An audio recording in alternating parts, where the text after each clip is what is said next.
all this month. We got gold every month, but this is that Texas tea. That's oil, by That's the way. oil. The Earth's crumbles. Is that what they call it? Gold? The Earth's crumbles. The Earth's feta cheese. Ooh, the fettuccine. The crumble. Cowboys love the fettuccine. You know they got the big fucking cast iron pot over a fire. I can't wait till we do. We're gonna end the month with what was it? Money Hustlers, whatever the ICP. Oh Western. yeah, Big Money Hustlers. Can't wait for that. Of course I know So, that movie. Oops! Spoiler alert. Oops.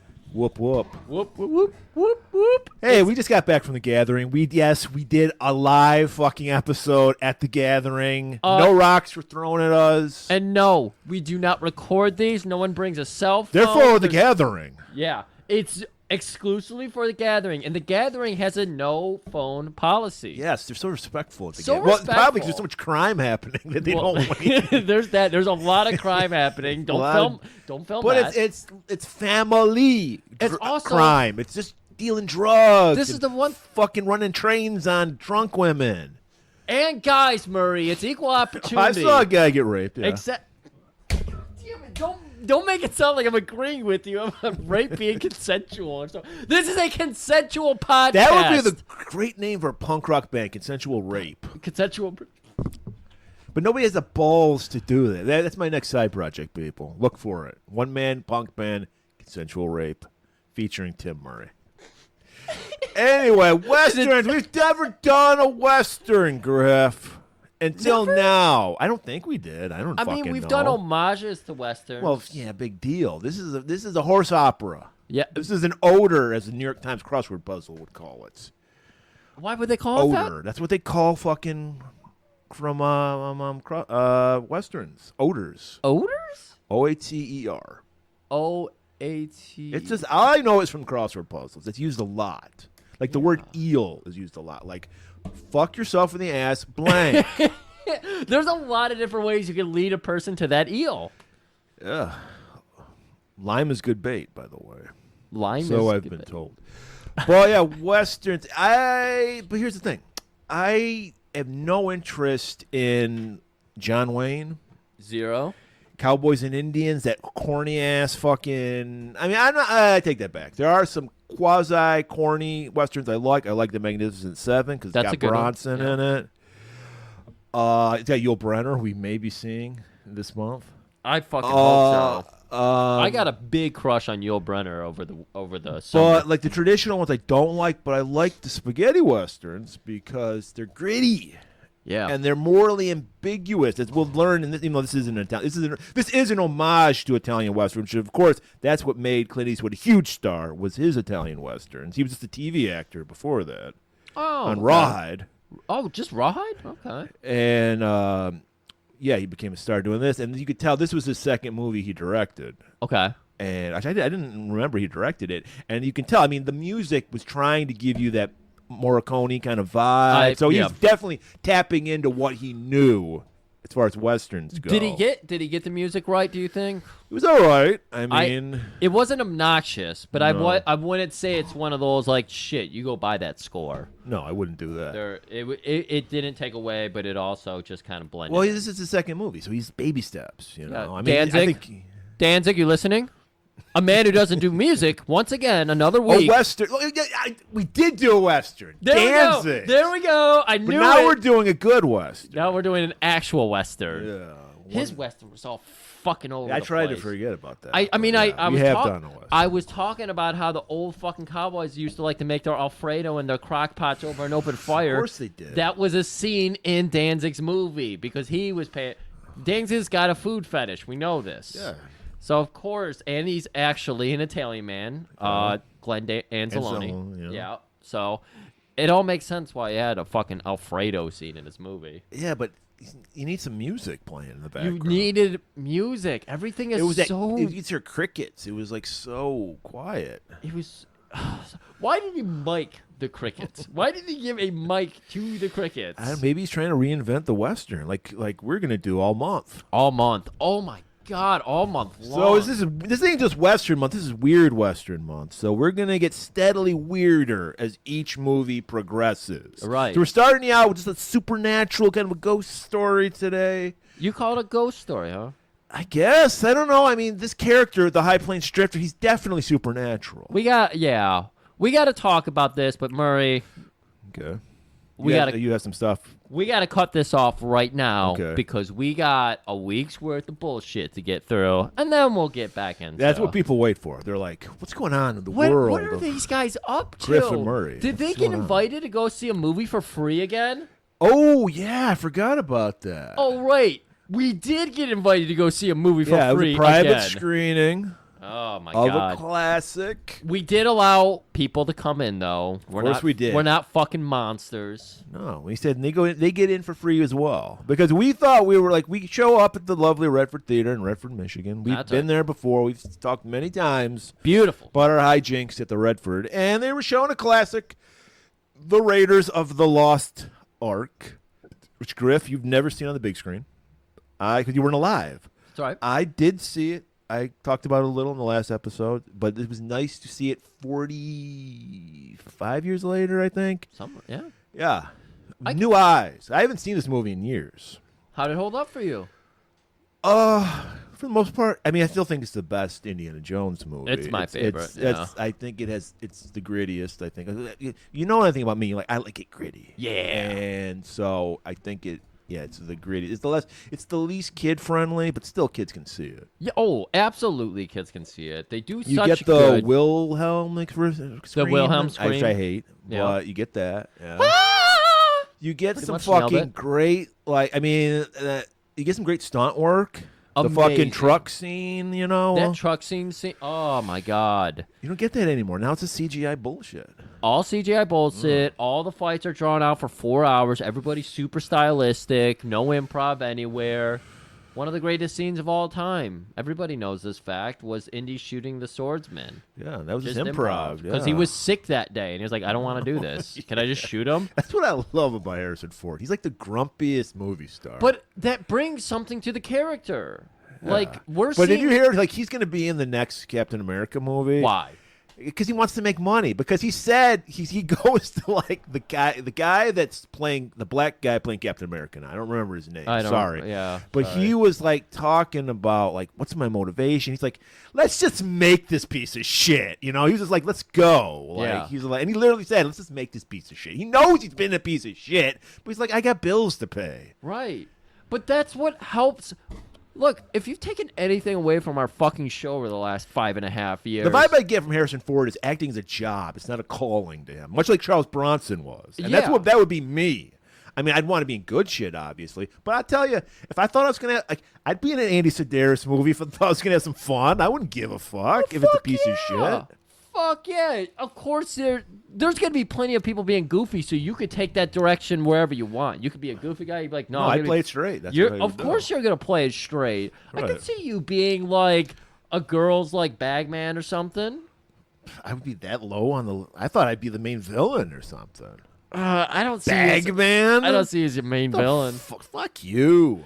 Hey, look, I'm High going Plains to be some grifter. chick simp or something, so Look, I'm not casting me. we're not above you. playing Chaz and JB. I'm No, not. no. I'm not comic relief. We're there to bring the realism. Yeah. These girls are gonna go out there and find a strong, stoic bag man. You can like fucking clothesline somebody. You can do something like that. All right. Okay. Can I clothesline Tyler? Yes. I wanted to clothesline him. Oh my god! Talk about simple. Go check out that episode, Day of the Warrior. But getting back to Raiders of the Lost Ark, enjoyable time. We got in for free. Yeah. Of course we did. So I got to Phil. I got to save your gift card certificate for another time, That's right. which I think I'm going to use this October. I think I'm going to see some movies this October because they're playing horror movies. So to let you guys in on what happened there, there's a planet that we have excluded from the solar system that is trying to get its way back in, and they said the only way we're going to get back into the good graces of everybody's heart, Golan-Globus Theater. So Pluto itself paid for us and 200 other people The to Roman get into that god, theater. Pluto? Oh, the Or planet. Well, it's not technically a planet anymore. That's what it's trying to. Well, that's why I'm saying Yeah. is that they paid us to say it's a planet again. Oh. It wants to be in the solar system. I want to, or is it or Mickey Mouse's dog? It could be anything. That's a good point. But okay. Okay. Here's the thing. What's the thing? You know, at the end of the day, I don't give a shit. It's your life. Do what you want with your life. I don't give a fuck. But there's a certain segment of the population. There was how many? What? At least 5 of these guys. At least 5. And girl. And well, she gets a pass because she was hosting the fucking event. Thank you for at least giving her. Girls a pass, love yeah. doing that shit. That's kind of a feminine thing to You do. think it's a feminine thing? Playing over dress a up guy thing? because we're talking about cosplay people. There was like, and they weren't young. These were guys older than me. At least I hope they were. 'Cause they look like shit. But yeah, they're in there. Of course, I came in the fuck. I was the Peter Lorre Nazi guy. I thought I was doing the great cosplay. They got to be Indiana Jones. And I'm just like, there comes a time. Is there an age limit to cosplay, Griff? No. Because to me, it was like 12. Like, it's like, when you're 13, you're a teenager, you're an adult now, you don't fucking go trick-or-treating. 13? Grow up. Yes, because you're a fucking adult. You're 13. You're in the Jewish world, you're officially an adult. Jesus. Okay. I Go stopped. At 12 was my last fucking Halloween. I said, I'm a man now. I remember I think I went out shit. when I was 13 or 14, and it did feel weird. Yeah.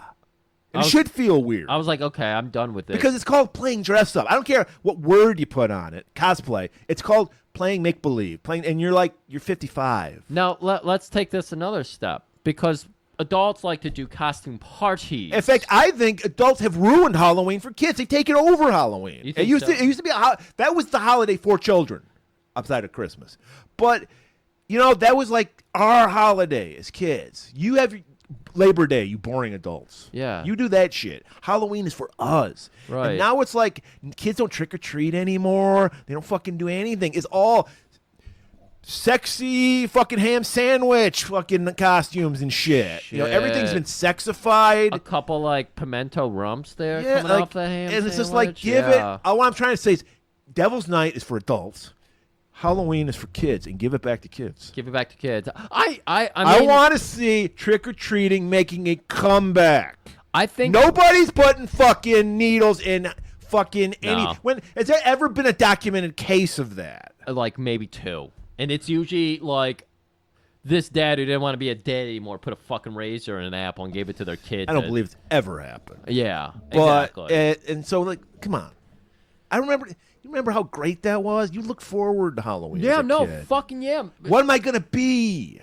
Because I'm a child, and it's okay to be make-believe when I'm a child. I think some of the whimsy got taken away too when it was just like, yeah, you got a Halloween USA in every corner now. Because it was like, Mom, I want to be a ninja. And it was like, how are we going to make you a fucking Exactly. ninja? And we had to go out and put a costume together to make me look like a Right. fucking ninja and shit. Right. There was a couple off-the-shelf type things like Ninja Turtle shit. Yeah, It's like, I did that yeah. too. I did both. I dabbled in both. yeah. But yeah, what I'm saying is, Why are we barking? Why are we barking I don't right know. now? She's got something to say I about think there's a cosplay. deer back there. That's the Okay. deer bark. Yeah, it was just weird seeing these guys. I mean, I guess if you spent the money on your Indiana Jones outfit, how many times you gonna be able to wear it? Yeah. I guess, but I don't know. Well, I wanted to know your opinion on adult costume parties. Is it okay. private or is it public that you're a little? No, it's okay. But okay? I just think they've commandeered it for kids. Like, Yeah. it's not about kids at all. Like, if trick-or-treating made a comeback, I'd be fine with adults having costume parties. I've done it. I've done it as an adult costume Yeah. party. Yeah. But, yeah, I just think, yeah. I don't like when I had the chance and everything. It's a trick or treat. It's like, man, you want this. So when you become an adult and you get your first house. So when I was in Plymouth, I was like, fuck yeah, Halloween. Let's see these little rugrats running all over. And I like went walking around the neighborhoods out of costume just to see like if people were out enjoying it. I was in my early 20s or whatever. My sister was at home handing out candy. I helped purchase the candy too, so I Okay, participated alright. in that way.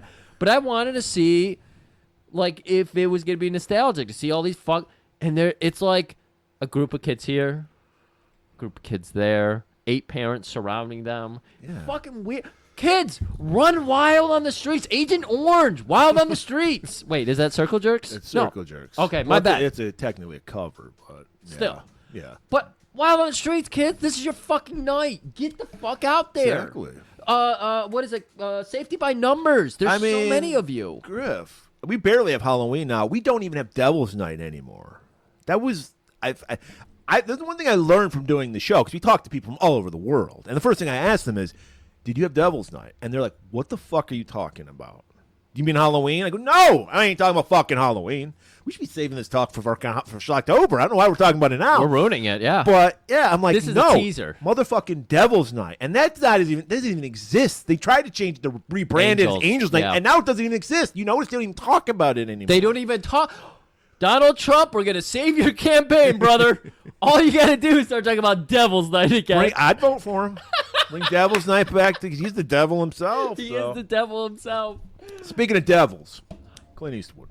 I got one more thing I got to bring up real quick. All right. I saw a certain movie. This came to me. Someone said, hey, we need to watch this movie. So, hey, I'm watching this movie. And there happens to be one Robert De Niro in here. Didn't even recognize him. Long hair, big beard in it. It's like, who the fuck? That's Robert De Niro. But it wasn't it. Come on, you wouldn't recognize him if he was clean cut and short hair. Yeah, this is true. 1987 De Niro, too. So, not even the era I got used to seeing De Niro in. So, I'm watching this movie. Robert De Pacino, you'd call him, or something. Robert I was so caught on his name. I was like, defeat? Nope. And I had to look it up. De Niro. I don't know when one Mr. Billy Drago put out the first little tidbits of hand acting, but clearly De Niro was there, paid a fortune to get the first class on it. Because his hand acting in this movie, Angel Heart, was... Oh, yeah, I've seen that. You've seen that. Yeah, it's not at the movie. That was a big deal, because Lisa Huxtable was getting fucked in it. Yeah, yes. That was the Cosby Show girl. Yeah. I don't remember her name. Great-looking woman, too. And she was still on the Cosby Show. She was like, "This is America's Dad." We didn't know he was a total fucking rapist, but yeah. So it was like, oh my God, this is a big deal. Like, because this is what I'm sad that young women actresses feel this is what they have to do. It's like, all right, I'm known as like the fucking Miley Cyrus lost her mind. Miley Cyrus, I have to fucking whore it up in order to be taken seriously. You don't have to do that. You don't have to. No, I hope. But they feel like they have. I mean, they feel like they have to, because it's like, I'm an adult now. Like, they're trying to make that clear cut between childhood and adult, but they go way too far, I think. Yeah, I wouldn't say that movie went too far. Lisa Bonet, by the way. Lisa Bonet, okay. Like, I don't know. It didn't seem too crazy or anything. Louis Cypher, I remember that. I think he was eating an egg. I remember that. Was that what you were talking about? Murray. Yeah. That egg scene. He's got. They gave him some nails and everything, so he's doing so much. But then, Mickey Rourke looked human too. Yeah. Mickey Rourke looked like a human. I didn't recognize him at all. Yeah. When I looked it up and saw it was Mickey Rourke, I was like, "That's not Mickey Rourke. That's not." That's back when women wanted to fuck Mickey Rourke. Yeah. So that was an enjoyable movie, but Robert De Niro and that hand acting. Fantastic. That egg scene alone reminded me. He stole it from Delta Force 2. He held it up just like your fucking Grinch ornament you gave me. Held it up, pondered over it, poured salt on top, licked the salt off. That's Billy Drago 101. Yeah. All right, now we can talk about the devil himself. Clint Eastwood. So you're still... I know you hated Clint Eastwood in Dirty Harry. Yeah. Are you still on the hate train? Because I like Clint Eastwood, but I would understand why someone would not like Clint Eastwood. I have a hard time separating what is him trying to say something and him saying what's in his heart. Because he seems to be one of these people like, no, the best person to clean the streets is, a person who's right, and I'm right. So he's just got this like kind of I'm better than everybody bone to him. And that's what creeps me out about him. He's just an alpha dude. So I would say I did not care for Dirty Harry at all. Like, as a movie, period. Right. Not great. I don't agree. But I really like this movie. Okay. I do really like this movie. It's to me, it's pure nihilism, and that's what I like about it. Exactly. It's just like it's the thing. It's just, look, we're called Golan-Globus theater for a reason. I love my fucking glossy '80s fucking action movies, but if we're talking about shit that really resonates, it's the '70s. It's that gritty, fucking. We just came off the fucking hippies. The whole hippie movement failed. We was destined to fail. Life sucks. Fucking embrace it. Everything sucks. Everyone's killing each other. Crime on the streets. Yeah. I love it. I lived it. It's great. See, the good thing about this movie too is it's one where it challenges you. But that's the thing. It's like this is why I like. Well, we all know my favorite trope is burnt out loner, and that's the Clint Eastwood character in most of his westerns. That's why I like Clint Eastwood's westerns. Yeah. And it's a continuation of the man. It's a meaner version of the man with no name. I was gonna say, I mean, I wouldn't label it burnout loner. I would take it 10 steps further than that. He's gone full scorched earth in this movie. Yeah, well, I mean, there's different theories. I mean, I'm assuming if you're listening to this, you've seen the movie. Because there's different theories. Spoiler alert. Spoiler alert. Listen to the or watch the movie now. Is he the ghost? I don't buy that. The ghost of the sheriff that's killed in this movie. My take, he's definitely supernatural. But my take is he is a spirit of vengeance. He's like either God or Satan has sent him down to punish this city. Yeah. Which deserves to be punished. Yes. And that's my take on it. That, you see, when we started talking about this, because it could be something simple as he was the brother of the sheriff and he came to get revenge, but I don't think so. No. You're right. It's just everything goes his way. Everything just happens to fall just how he wants it to. Like, he doesn't Right. get. He gets shot at like point blank and doesn't get hit. Exactly. It's a very Pulp Fiction moment. You know what? I'd even consider that scene when you were putting the supernatural spin on it because multiple shots, point blank. It was a woman shooting, but Yeah, well, saying that. I mean, she kept You see, we know. Wait, I don't think we've learned how to shoot a gun from any of our movies. Breathe and pull or something. I was thinking of the angles. You got to step back at angles. That doesn't help us here. you got to shoot it sideways. Sideways. She wasn't shooting it sideways. Yeah, John Woo taught us that. Yeah, remember she did get the duds right, but So this is clearly morally ambiguous characters. Yeah. I like that. I don't feel like you need to have someone to root for in a movie. Yeah. And that's what's interesting, and that's how I preface this before we even talked, was there's no one to cheer for. You're cheering just to see the town get fucking thrown in the ringer.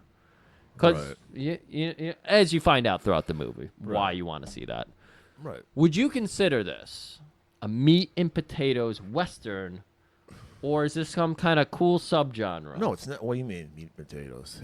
What would you say is a meat and potatoes Western? That's what I'm asking What you. would you say is one? Give me an example. Yeah, I don't know. Well, I've then I seen don't know less why- Westerns than you. So you've already said this is some kind of weird Western. That's Yeah. the whole theme of the month. Well, I'm just saying it's, and I think this is what the Italians gave us. It's morally ambiguous. Okay. There is no like John Wayne. He was always the good guy, and the Okay. Indians were always the bad guys. And whatever your good guy did was what you should feel when you go out to the world. Right. This is what we all agree on. This is the baby face I guess move. we would say a meat and potatoes would be the Magnificent Seven. Thank you. No, this is. I mean, this is the child of the spaghetti westerns. I mean, obviously he was obviously going for that because of the soundtrack and the grittiness of the character. So yeah, it's a meatloaf western. A meatloaf Western. Interesting. Because that's the American spaghetti western, the casserole western. I'm so glad we end up here. You think the meatloaf is the American version of spaghetti? I'm just saying it's a traditional American dish. Oh, okay. Is it? That's Yeah. American? I think so.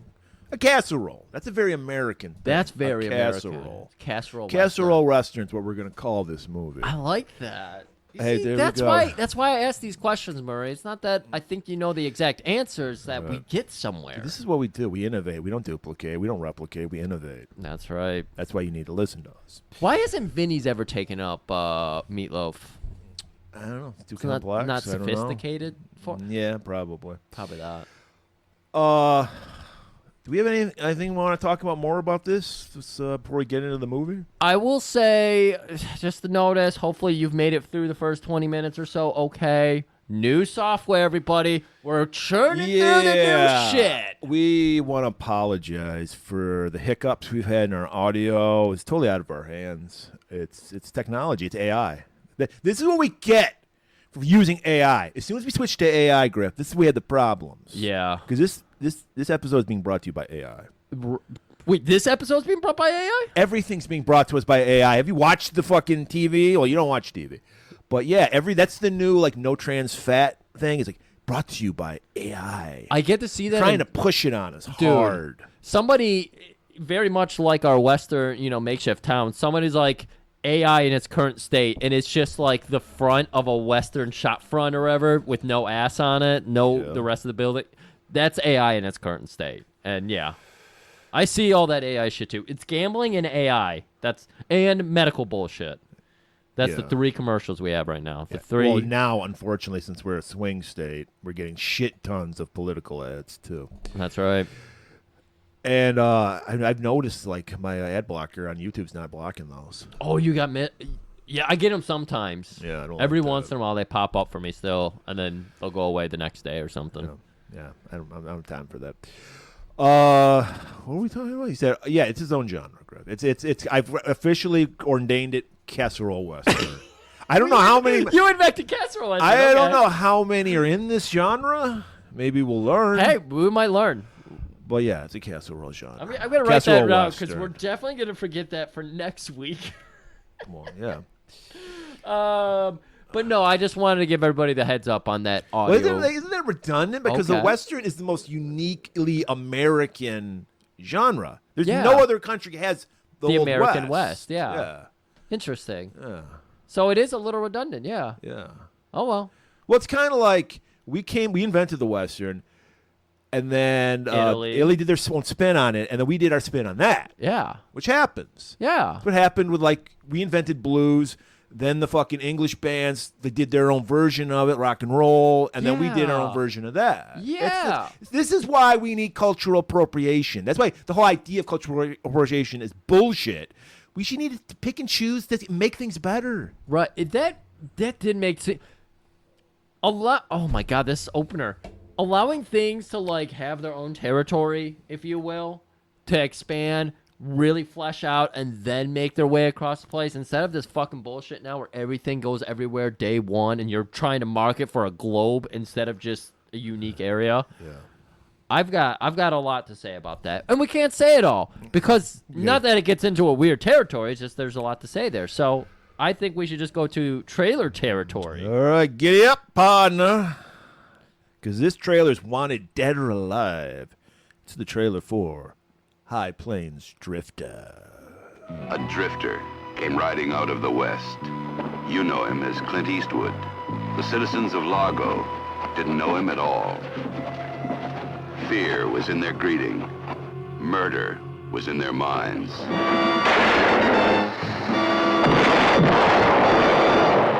You don't want to get shot. You don't want your shops or your houses burned. You don't want your women touched. You don't want anything to happen. If you're afraid to do anything about it.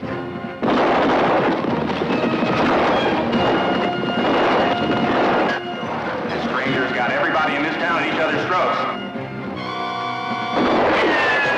Who are you?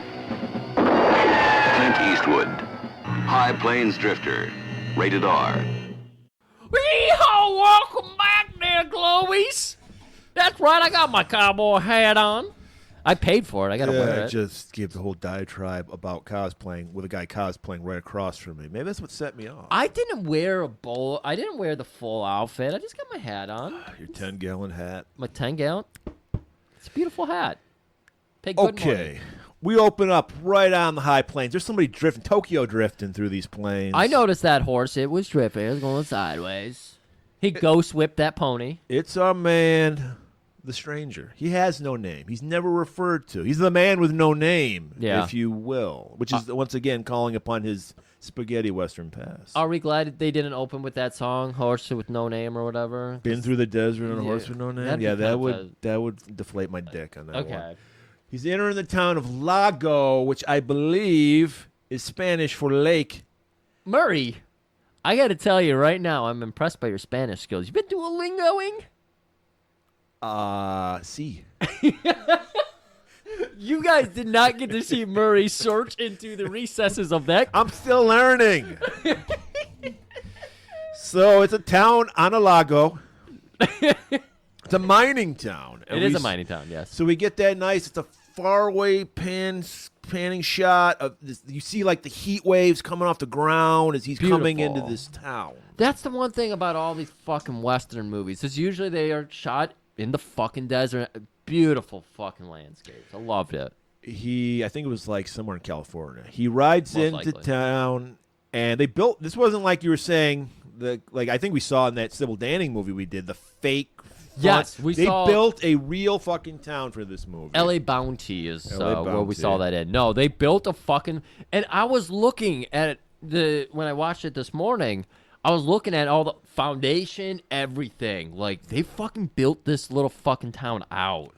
Yeah. So and they burned cool. it down at the end.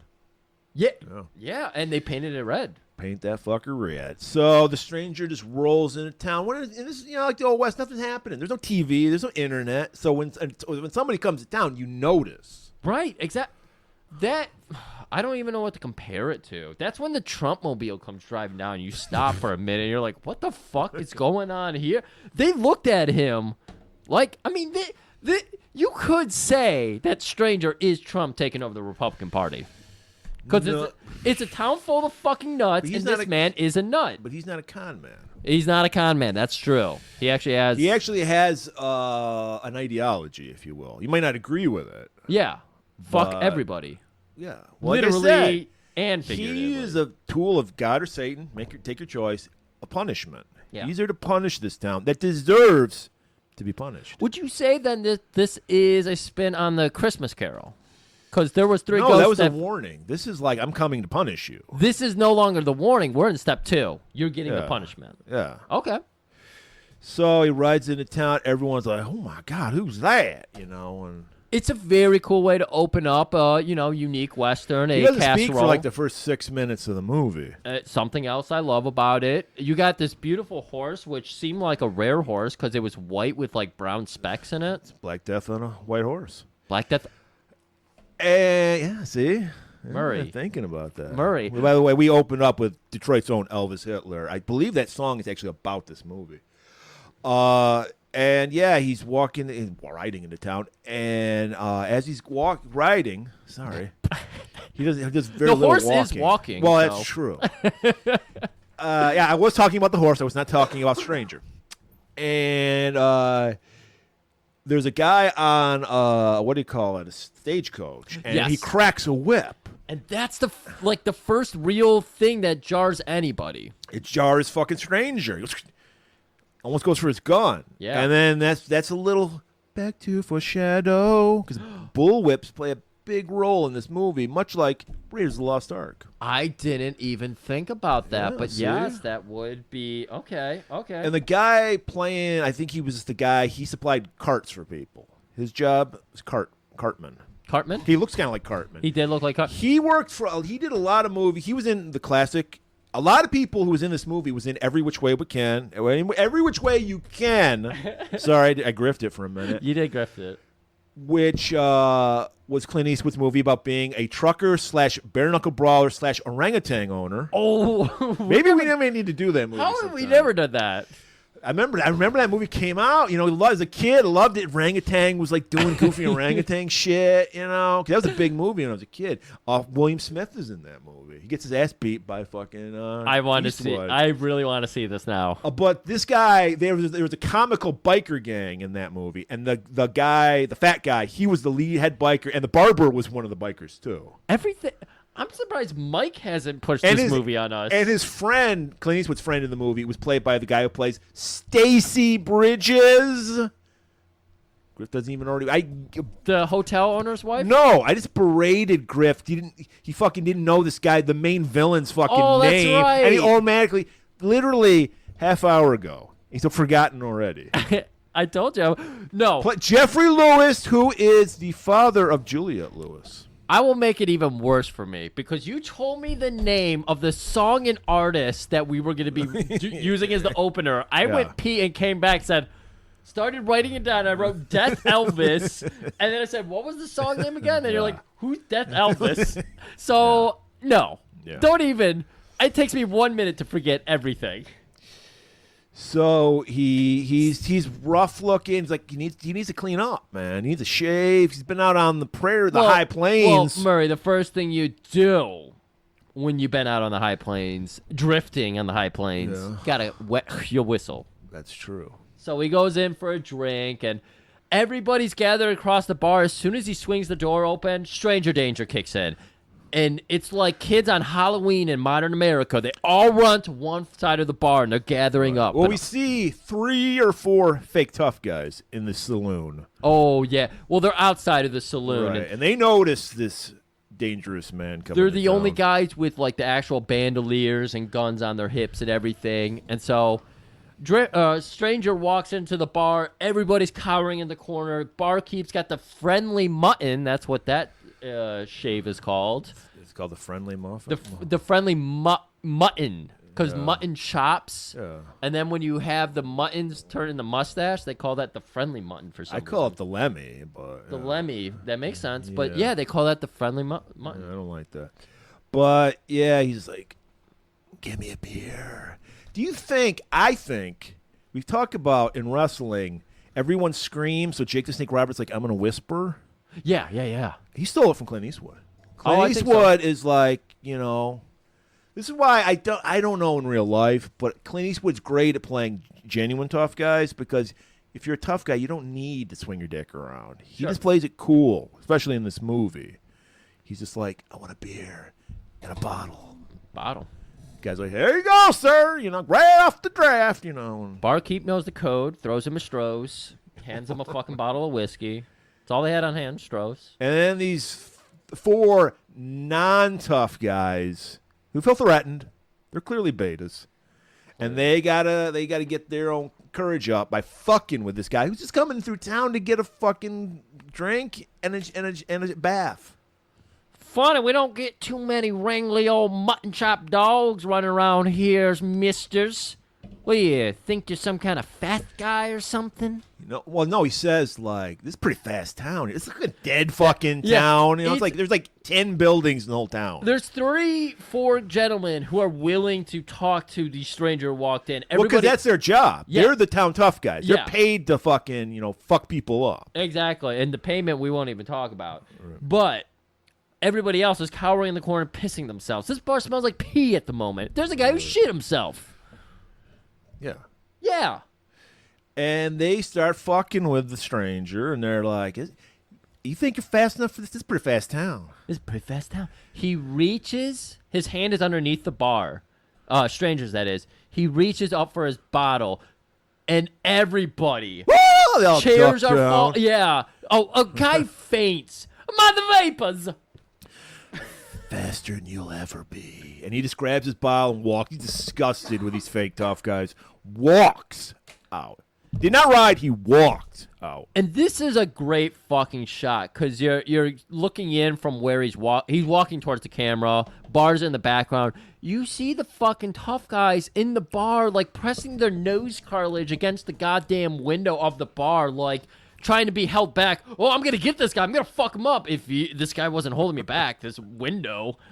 So they're watching what he's doing, and Stranger he's got business on his mind. He's trying to fund this small town. Imagine how gross life was. Even if you were rich, how gross life was as far as no plumbing. Yeah. Like you literally those guys probably took a bath once a month, if that. Right. And How so gross your ass would be. if you ever want to talk about like people being weird about like especially in these times being weird about fucking going down on a chick or a guy, it's like I kind of get where they're coming from if you're baiting like maybe once a They're week. definitely coming from somewhere. Yeah. Yeah. Ooh, like fuck, like the fuck a whore in a whorehouse. And there are probably some guys who did like go down on these chicks. It's like, ugh. Anyway, so he goes. He's like, I gotta have a bath. It's been 6 months. So, and they probably reuse the bathwater too. You know. Oh yeah, no. Come on, water. Well, they are on Lago. So. But first, he needs a shave. That's right. So the barber, as you astutely point out, had the worst hair. This could have been a Clint Howard character. Could have been. Could have been. Yeah. He was great though. I really liked it. Crazy comb over. Yep. And he's like, I need a shower. I need a bath. I need a shower. I need a bath and a shave. 90 cents, sir. 10 cents more. I'll give you some of that lilac water. The ladies love that lilac water. That's all he's got to say. Well, all right. Just, if you'll pay me now, I guess it won't matter if you pay me now or pay me after. Don't you think? I thought he did pay him. He ended up doing, but the barber was. But he didn't want that pussy ass lilac water. It's like, He did Here's not. your 90 cents. He didn't say He anything? gave him a 90-cent piece. They did have those in the 1800s. I didn't know we were minting those, but yeah, man. Yeah. I look under every rock for a 90-cent piece after this It movie. has the image of Chief Pontiac. Chief Pontiac, huh? Yeah, that's what he's famous for. Named after your town? Being on the 90-cent piece. And I thought it was strange. Like, he had a pretty thick fucking beard going on. Don't you think you'd want to trim it down a little before you start shaving? I don't know how straight edge physics work if they do just get right through that. I don't know. Would you allow a person to give you a shave with a straight razor? They do that at least the back of your neck. Yeah, I've had that in the back of my Yeah. neck. But my throat, no, I'm not going to let that Yeah, I don't know if I would. I don't know. Cuz even on the back of my neck, there's moles hidden back there, and a woman cut my mole open. And so she's like, "Oh, you're bleeding. That's not good." And then she's like, "Oh, it's a mole. That's really not good." Yeah, moles are gross. Yeah. So he's starting in on the bath, and those fucking cucks come in, and they're pissed. Because this is the thing. This is a town full of pussies, people. And these guys were hired to be the town tough guys. Correct. Their job is to take care of guys like Stranger. And they just been fucking cucked by him in the bar. So they're like, shit, man. Because they basically run this town. They drink as much as they want. They don't pay for it. Yeah. And they're like, fuck, we got to earn our fucking pay because we don't want to fuck up the situation. To quote a Sparks song, this town ain't big enough for the four of us. And so these guys have to throw their dick around. And there's a fucking juicy detail I did not notice when I was doing the notes.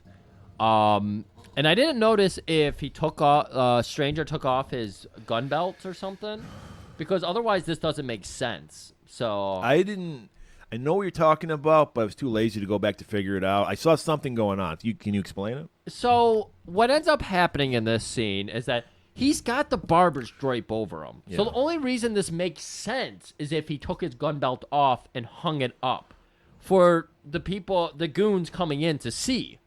Because he's got a woodblock gun handle but it's just that. It's a woodblock.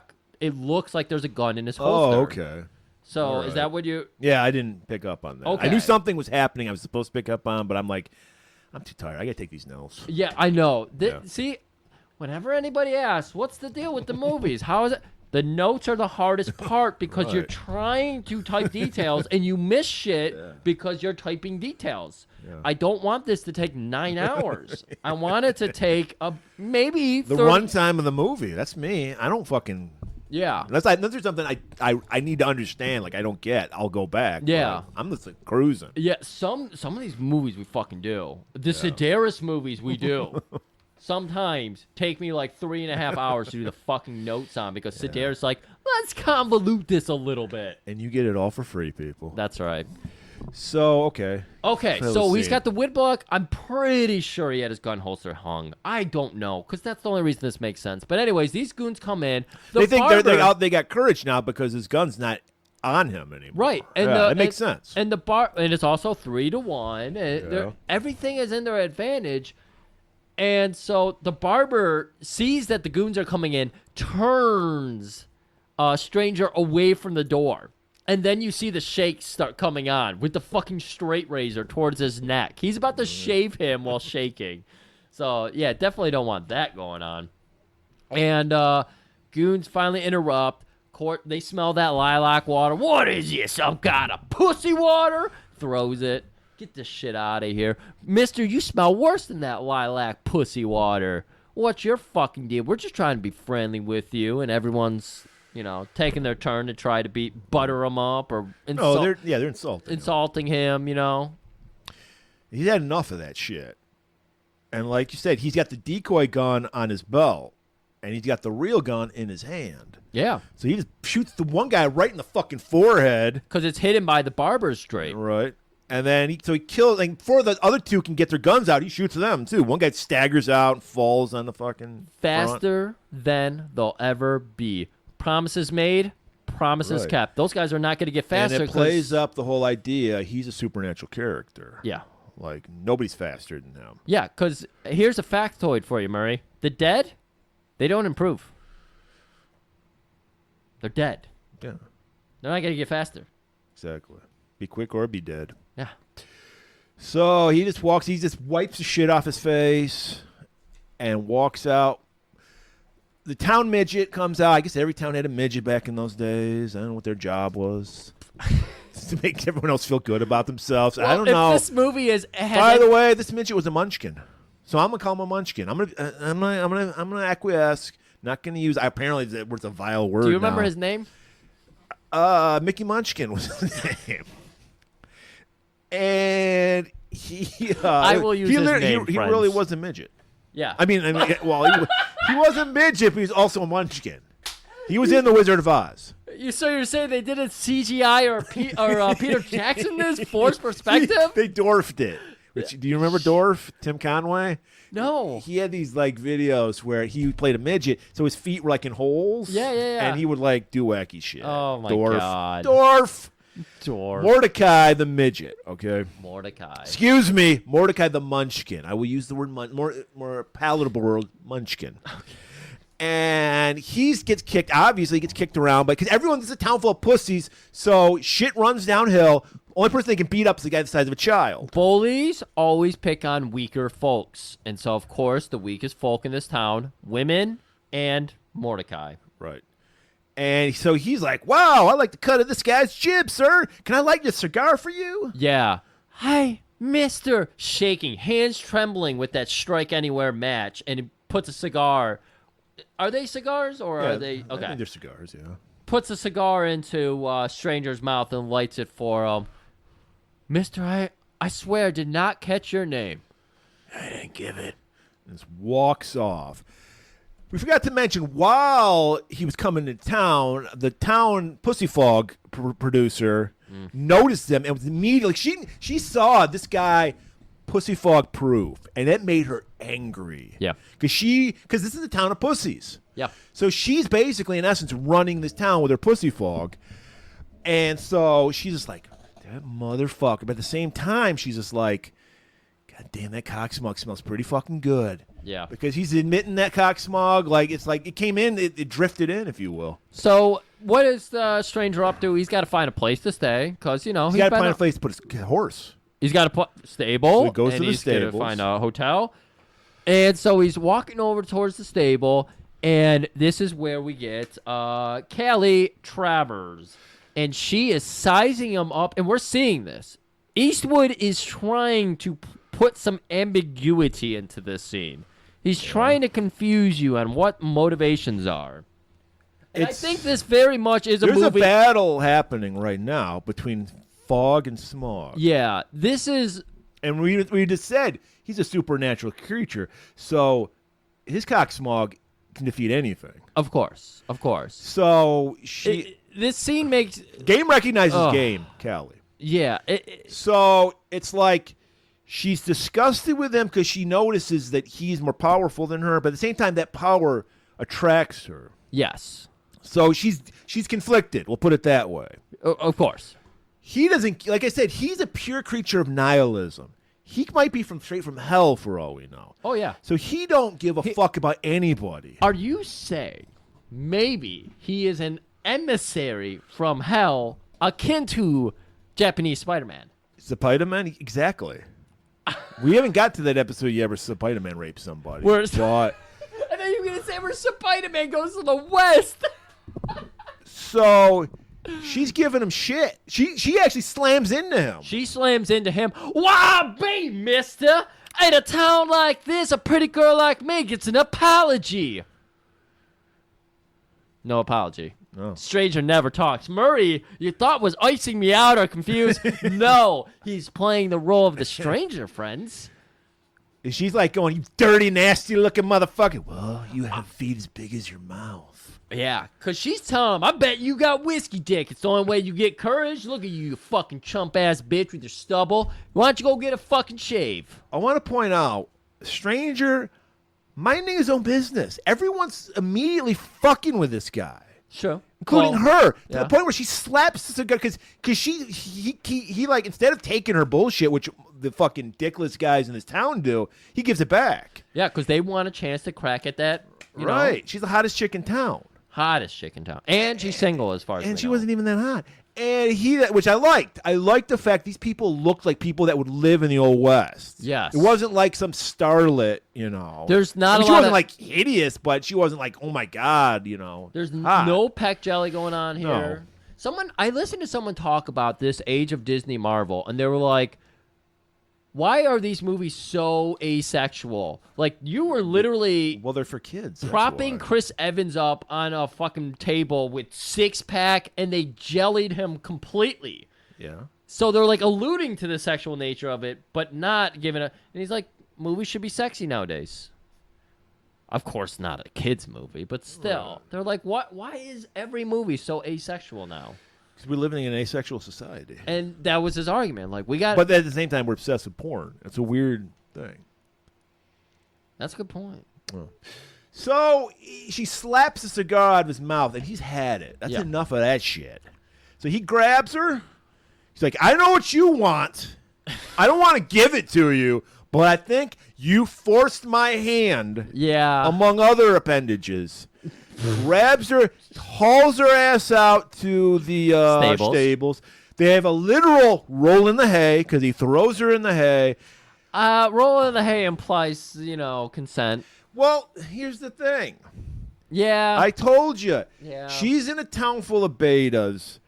This is her first alpha she's probably ever seen. And so it's like I said, she's conflicted. What have we said from all the time, Griff? You don't have love without hate. Okay. At least that's what movies have taught us. Sure.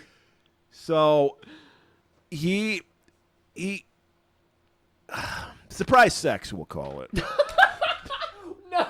He has surprise sex with her. She's struggling until she's not struggling. Then she's into it. She relents. She gives into it. We've talked about this many times, Griff. There are women, a lot more than they probably want to admit, that want to be taken. And she's one of them. Because she's like, finally, a man. I mean, I hate that it had to happen this way.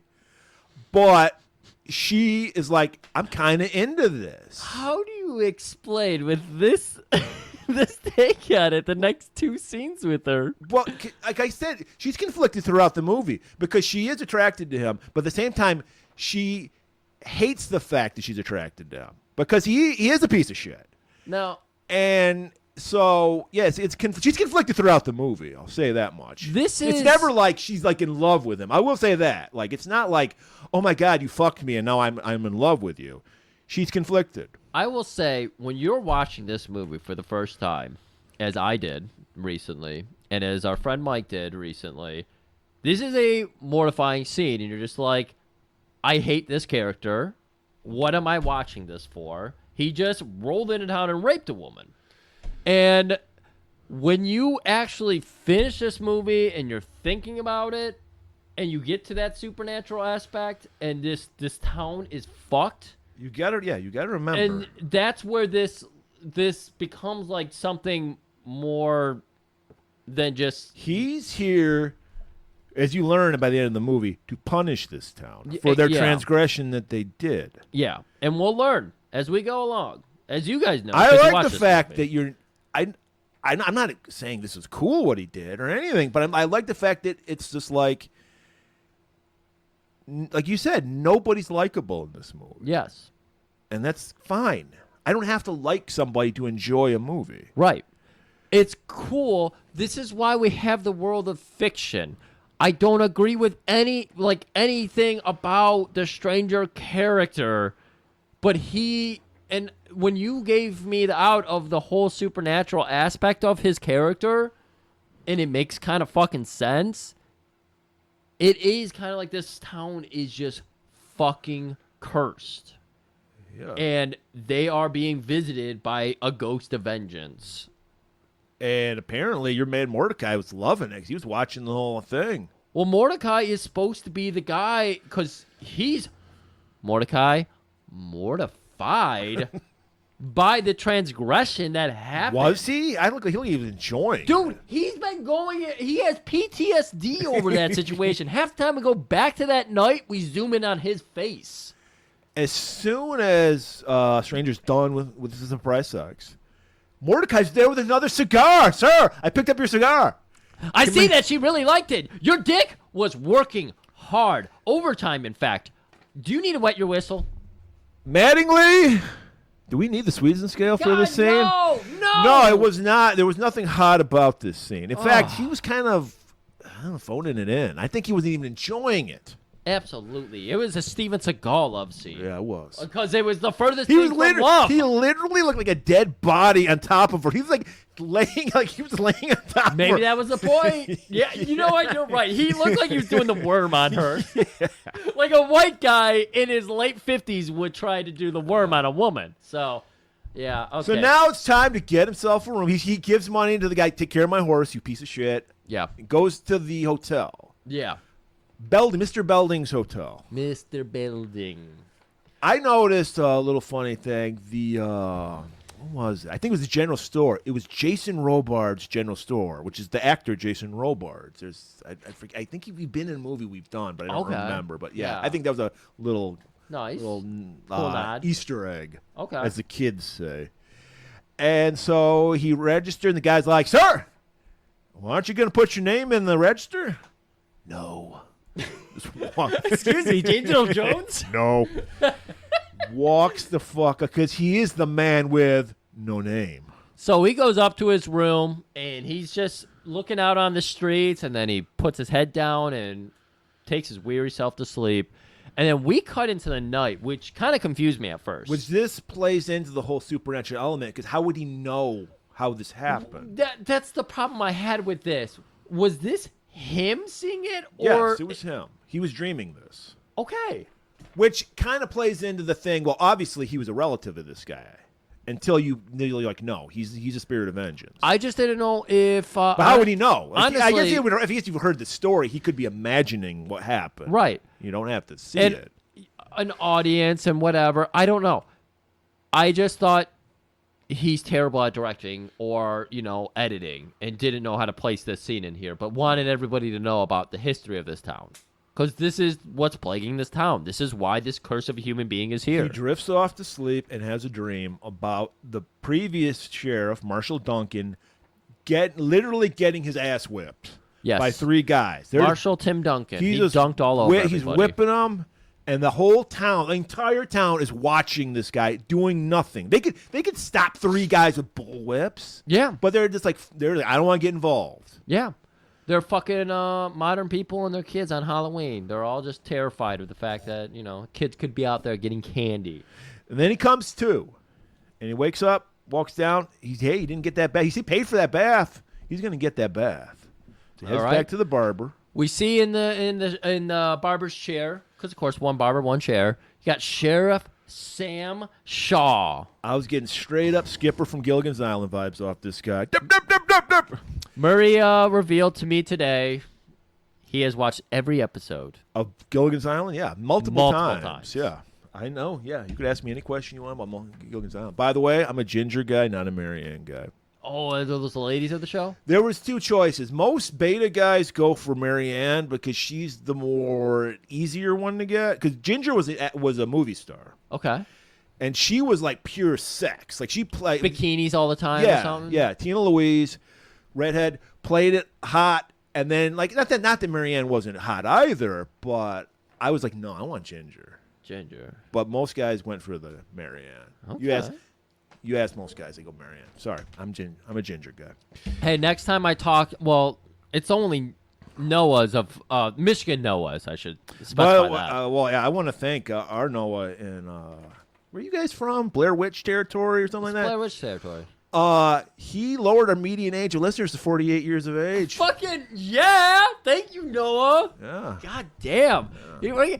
You're gonna have to send us some audio, some like you gotta be our correspondent or something. Help us out with what's going on in the streets nowadays. You know, Tell us about the vibe. Riz. The Does Riz? the High Plains Drifter have Riz? Oh, if you could ever get somebody in their early 20s, late teens. I think he's a late teenager. late teen Yeah. to especially that open like get that. I did also. Oh, man.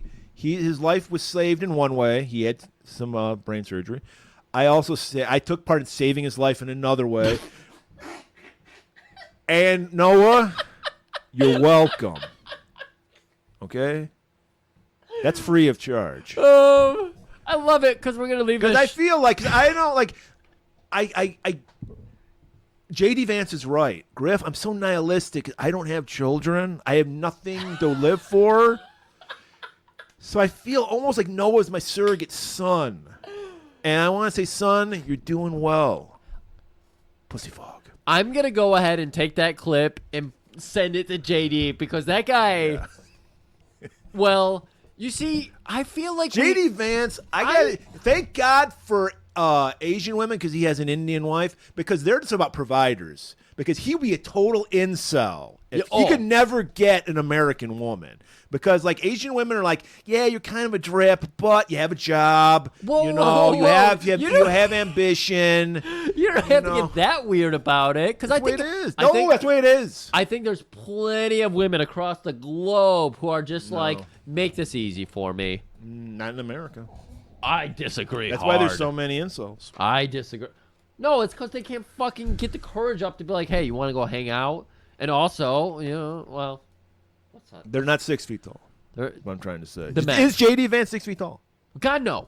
Is Actually, no, I think he is. You have to be. And to be president, you have to be over 6 feet tall. That's why I'm worried about Kamala. I don't think she's 6 feet tall. No, she's not. And that is concerning. That obviously is concerning. No.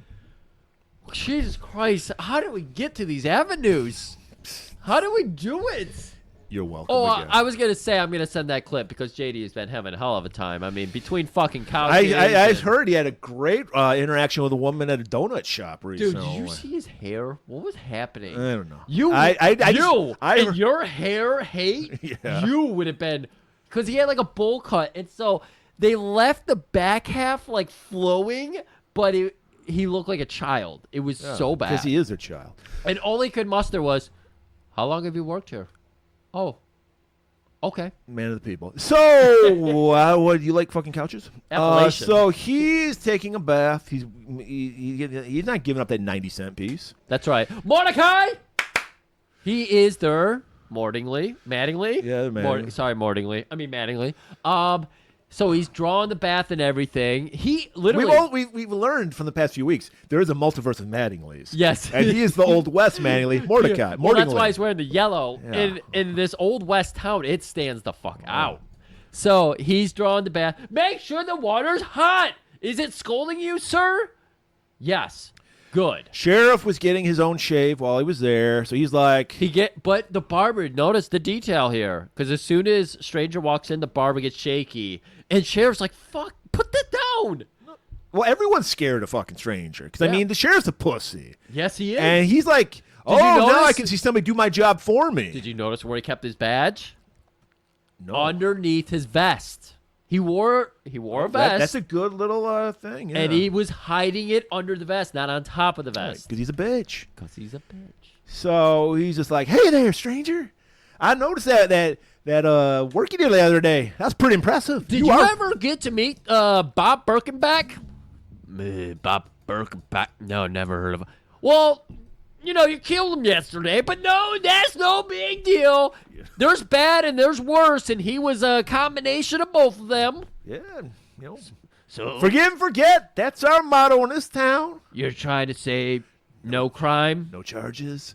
That's exactly what I'm saying. Turn the other cheek. Turn the other cheek, y'all. Now I'll let you have that bath, sir. So as he's gumming it up with the fucking sheriff. Well, he's just trying to enjoy his bath and his cigar. and sheriff's trying to enjoy a man taking a bath. Well, yeah, that water was very clear, and they didn't give us. Clint made sure not to give us the, his Colt. 45. I don't know Magnum. how long it was. Magnum. 44 Magnum. It was a 44. Okay. So Callie, who we know, something happened to her yesterday. Forceful. And she walks in with a gun and opens fire on the stranger, who just immediately submerges himself because we know water will stop bullets. He is a scientist, which makes him the devil in these He times. saw that Mythbusters episode. He did. Again, that makes him a and devil. so she's point blank and misses. So we're like, yes, we get it. She's a woman. She can't shoot. But also, he's a supernatural creature. This is what plays into the supernatural elements. Yeah. It's Pulp Fiction. He gets shot. Maybe that he needs to walk the earth like Cain. That's what he's doing. That might be what he's doing, yeah. So, yeah. And Sam grabs her. Hey, man, he's going to do my job for me, and so stops her. Right. Great underwater. I mean, Eastwood was underwater for like a minute. Yeah, he did a great job here. Again, the realism's happening. The cigar, he kept above water like it was a straw he was breathing air through. He's still blowing smoke rings somehow. Fantastic job here. Mordecai, he's under the cock smog. He's in love with fucking stranger. So he throws scalding hot water on Callie. Oh, yeah. Burns that bitch up. Burn that witch. And then Sam just drags her out. Yeah. Okay, so Clint resurfaces. What was that all about? Well, sir, I think what the problem is you never called her back after you fucked her that first time. I heard her come like the cows came home. That's probably it. So, hey, you know what I'm saying? Mordecai thinks it was all right. Cut 2, the town gathering.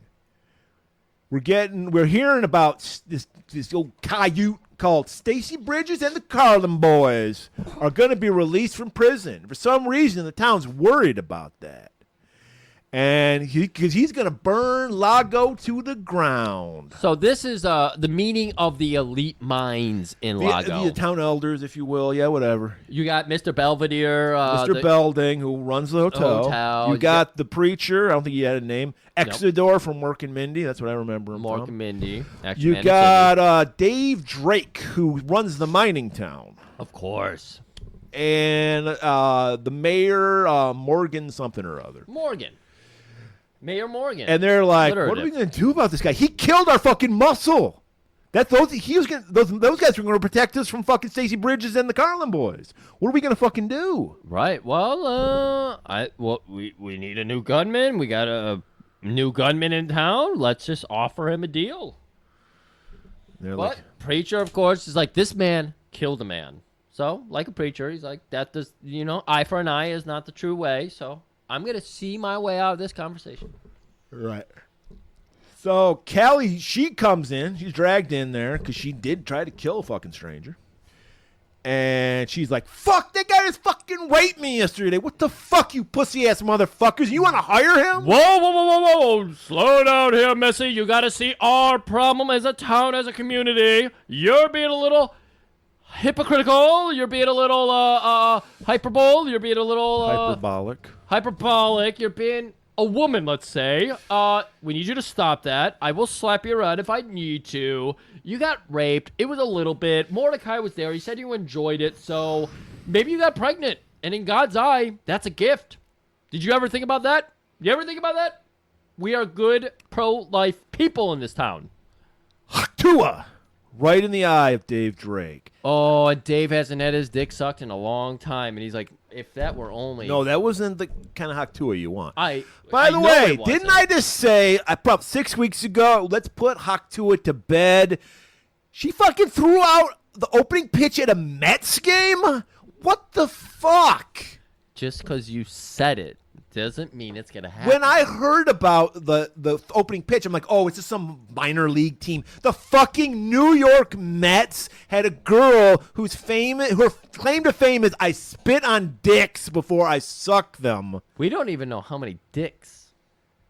What the fuck happened to our world? I said I agree. Hey. You need to find a girl who'll hock two of you, but do we need to like celebrate this? This is a good. I wanted to make an argument for it, but at the same time, it's just like maybe throw the first pitch should go to somebody who like planted a community garden or something, not the girl. Ladies and gentlemen, the woman who's famous for spitting on a cock. Don't even say her real name. It's Huck Tuago! Give it up! At least she didn't sing the national anthem. Yeah, okay, there we go, yeah. Say, can you tua? No. So she Huck Tua's the bad way, because you don't want it in your eye. You don't want it in your eye, okay? You don't, especially when it is a flimmy loogie like she got here. She was. Yeah, it was rough. But this woman, she's still babyface at this point. I think everyone's a piece of shit in this movie. Like, obviously, she had a fucking chip on her shoulder in that first scene, but then she got assaulted, and now she's here being told, you could say, I'm not saying this, but you could say she learned her lesson. Oh my God. I'm not saying that. I prefaced it by saying I'm not saying that. And then you said it. I'm not saying it. But then we go into here, and all the townsfolk are like, well, Mordecai says you got to go dicking, so what's the problem? Like, no one's getting fucked in this town, and you just got fucked. You should be, like, feeling good about that. I came to Lago looking for a man, and all I seen women that look like men, and that's you. I've seen more than 2 pairs of labias flapping in the breeze, motherfucker. There's so many labias. We've seen 2 women in this movie. No, there's an old lady. No. Little old lady. There's a little old lady. I forgot about her. But, well, she never undresses. So, yeah. So, Sheriff, he's like, wow, I found somebody who can do my job for me. So he's kissing up to Stranger. Stranger's just walking back to the fucking hotel where he's staying. Oh, no, yeah, they're eating. And they're eating at the hotel. And so this is where the sheriff's trying to convince them. We need a gunman. I'm not a gunman. I don't give a shit about what's going on here. Yeah. I'm just passing through. Well, if a guy like you seems industrious, like you like to make some money, and I got a job for you. See, we got a situation here. We got this no good varmint named Stacy Bridges and his friends, the Carlin brothers, and now they've been in prison for the past year because get this, they stole a gold ingot from the mining company. And that's a no-no here. So we had to put the cuffs on them. They also helped us deal with some riffraff in the past, and they overstayed their welcome a little bit. We're not too friendly with them anymore because we put them in prison.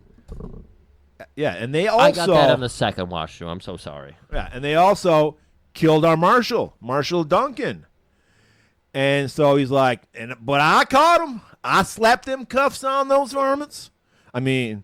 He's like, wow, it sounds like some badass shit. Well, they were passed out drunk when I did it. Right, because as he's getting delivered the pie and making dagger eyes with Was it Sarah. Poontang pie?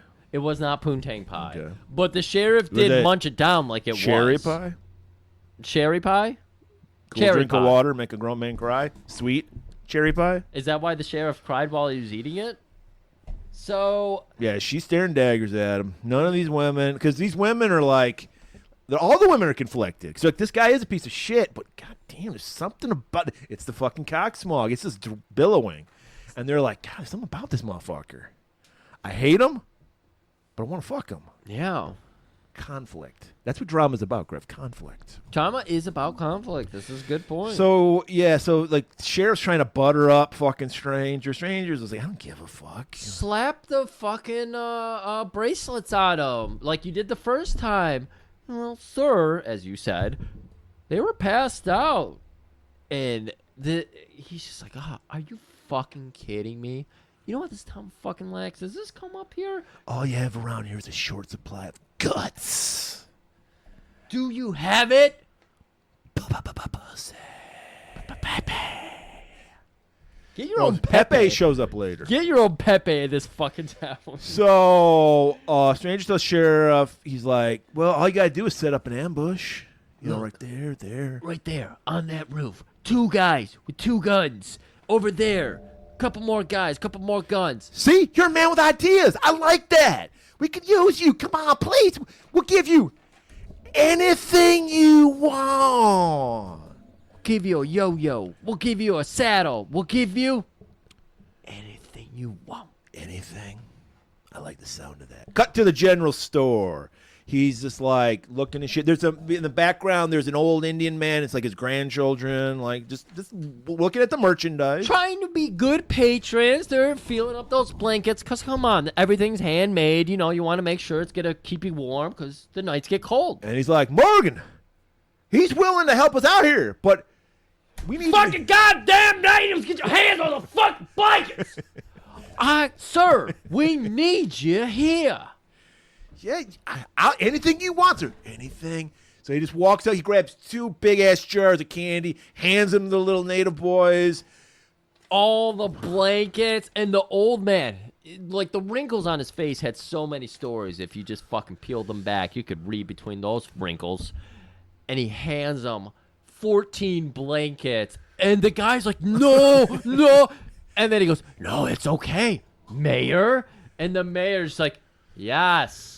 It's gritting his teeth. He's like, anything I want. Anything I want, eh? So yeah, so this is where I believe he is of the spirit of vengeance, because good people get what they deserve and bad people get what they deserve from the stranger. Right. These are out of towners. Clearly living on, you know, because they wouldn't let these fucking natives live in their little town of Lago. So it kind of makes sense. So he heads next to the leather guy, the leather daddy. Did you recognize the leather daddy? Leather Daddy? I think I might have, but no. I forget his character. I think his name's Higgins from Magnum P.I. No shit. It was Higgins? Yeah. What? He was actually using his normal American accent. Like, 'cause we always thought this guy was like British, but no, he's an American guy. Fucking killed it. And man. he's getting like fitted for like some brand new fucking boots. Oh, and the guy's like, all right. 3 pairs. And he's like, all right, you want a saddle, some boots? That'll be everything's on the house. Ain't that right? Dude, 3 cosmopolitan stranger coming there. 3 new pairs of boots. Right. And he's getting belt buckles and he's getting a saddle. That's right. And like the guy's Sleeveless like, gloves. well, shit. He's like, anything? He's like, yeah, anything. He's gonna handle our problem. He's like, oh fuck. So everyone's just like, fuck that. Can I pitch something real quick? Sure, why not? We're dressing him in leather here. Are we going to do, in our version of this movie, it's mostly the same and all that, but this scene, sir, I just invented something. And then, Bad to the Bone riff starts. Oh, I'm already hating it. Okay, good. Maybe we'll find a better song later in post. Yeah. And then he pulls it out, and we see 1 finger go in, and then a 2nd finger go in, and then 3rd and 4th and 5th. Sleeveless glove. The invention of the sleeveless glove? Exactly. We don't know when it was invented. Exactly. No. Bad to the bone. This is so That would good. make like maybe a good commercial for sleeveless gloves. Have you ever seen, like, I guess it's like everyone, it's like water. Everyone needs it, so you don't really think about advertising for it, you know? Sleeveless gloves are like Everyone water. has a pair of sleeveless gloves at home. Everybody does. I have 4 pairs. Murray's wearing 1 pair. He just blew a fucking sleeve on it. A sleeveless. Punching my fist with my sleeveless gloves. He blew his palm, so I gave him a new one. So he's like, the guy's like, man, this guy thinks he's the sheriff. Oh, I'm not the sheriff. Rips the fucking badge off of fucking Sam. He's the sheriff. Throws it to Mordecai. And I'm thinking about it. He's also the mayor. Takes the fucking hat off the mayor's head, punks it right on Mordecai. I'm the sheriff. I'm the mayor. Oh my god, that was a little too good. Yeah, they're drinking. Yahoo! They're getting free drinks at the bar. He buys everybody in the bar a drink, and of course, He's like, goes to the fucking bar. Get yourself one too. Well, I have a cigar. Yeah. I'll smoke it later. I'll smoke it later. Everybody in town is excited because it's like, oh my god, this influx of business. Like, I'm finally gonna eat tonight. And then that's when the sheriff, that'll be free, remember? And, like, Again. But that says it right there. They all agree to the plan, expecting the other guy to give him everything he wants. Yeah. But then it's like, me? I'm supposed to give shit? This movie, your first viewing, which you've already viewed, and that's why you're listening to this episode, is hard on the first view because it's grating. He is fucking like 10 grit sandpaper, the stranger that is, and he is stripping this town raw. Right. Okay? And when you first watch it, it's fucking hard to see it. I mean, 20 minutes in the movie, he's fucking raping a woman. So, of course, you're just like, what the fuck is this movie? But once you see it, this town is fucking cursed. They have witnessed atrocities and been complicit in it. We learn later on they might have something to do with that atrocity. Yeah. Spoiler alert. So is complicit just mean that you watch, and then implicit means? Yeah. Okay. Implicit was involved? Yeah. Okay. Well, now I'm the sheriff. I'm going to need a gun.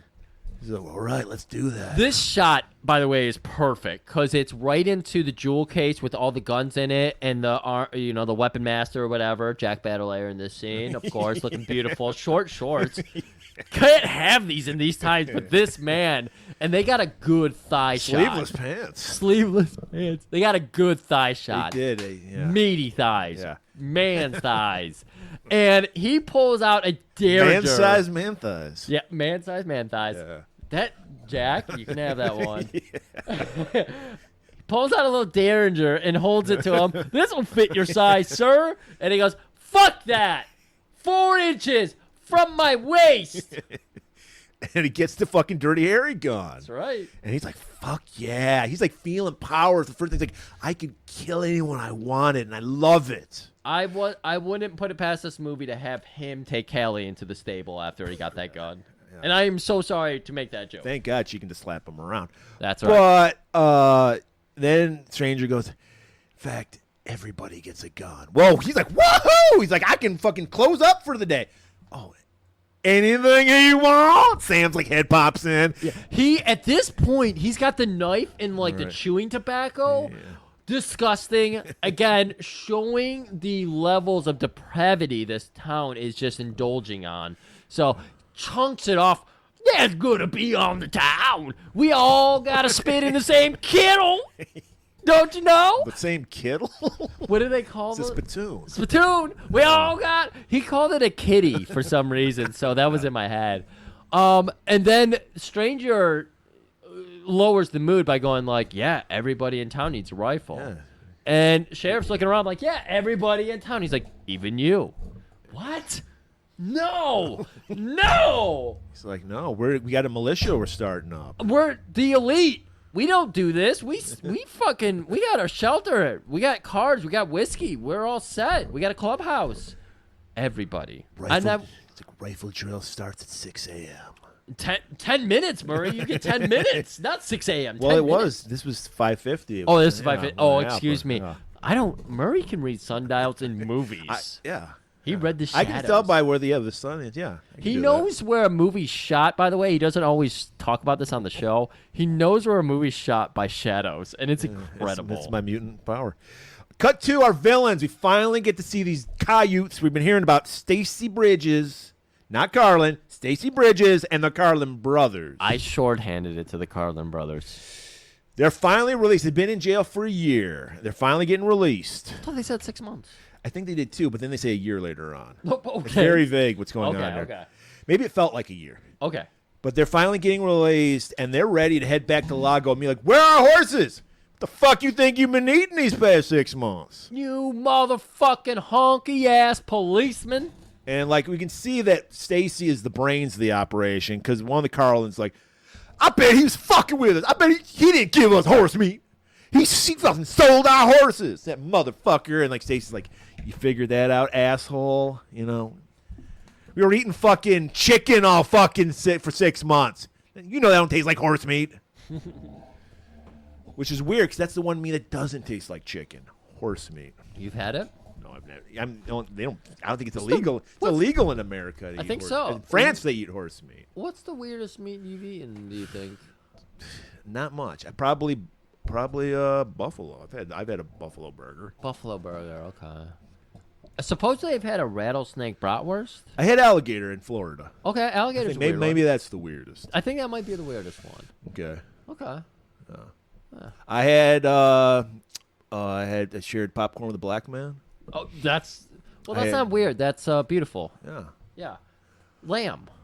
You've never had lamb? No, I'm asking you. Oh, I've had lamb plenty of times. Yeah. Do you find it weird? Well, it's gamey. Yeah. Because they eat grass instead of grain. So that's why you get that gamey. That's why I hear venison has this. I've never had venison, but I hear that has the same gamey flavor. I wouldn't want to eat it every day, but I'm fine with like a kind of gamey flavor. Yeah. I mean, that's what a gyro is. It's fucking lamb. Right. Yeah. Okay. That's all. This has been What Meat Have You Eaten? Guys, write us in with your favorite weird meat that you've eaten. I'm going to be fucking inundated on Twitter with fucking, hey, I ate this shit.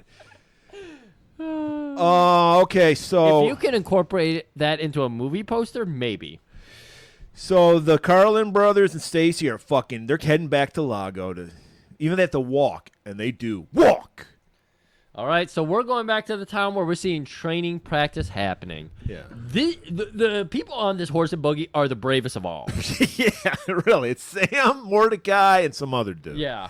And it's great. They're on like a stagecoach with horses, and in the back there's sawhorses with dummies on them, supposed to be the Targets, the Carlin brothers. Right. And Stacy. State Bridges. And so they're going, yeah, running through town, and everyone's placed where they're supposed to be on the roofs of the buildings. Yeah, makes sense. And like you said, yeah, I can't believe they volunteered to do. These guys are the town of cowards, so they volunteered to do this job. Right. Because the town that couldn't shoot straight is basically just firing everywhere. They're shooting themselves. Hailing bullets, because of course a fake tough town would be full of people willing to take shots at the weakest people. Well, I guess they're the bravest people in town. But yeah, they're all hailing bullets down on these, missing everything. They're literally not hitting the broadside of a barn. And they're like, yeah, they're just not missing. And then fucking strangers like, shit, these guys are fucking clueless. So he's got a 6-shooter on his waist. Yeah, and he just fucking doesn't even look. He goes behind his back, shoots the fucking heads off all 3 dummies. And Mordecai's hat. Right. And he likes Mordecai. And so they're like, God damn, you're going to kick some ass. And they're all excited again because at least he can shoot straight.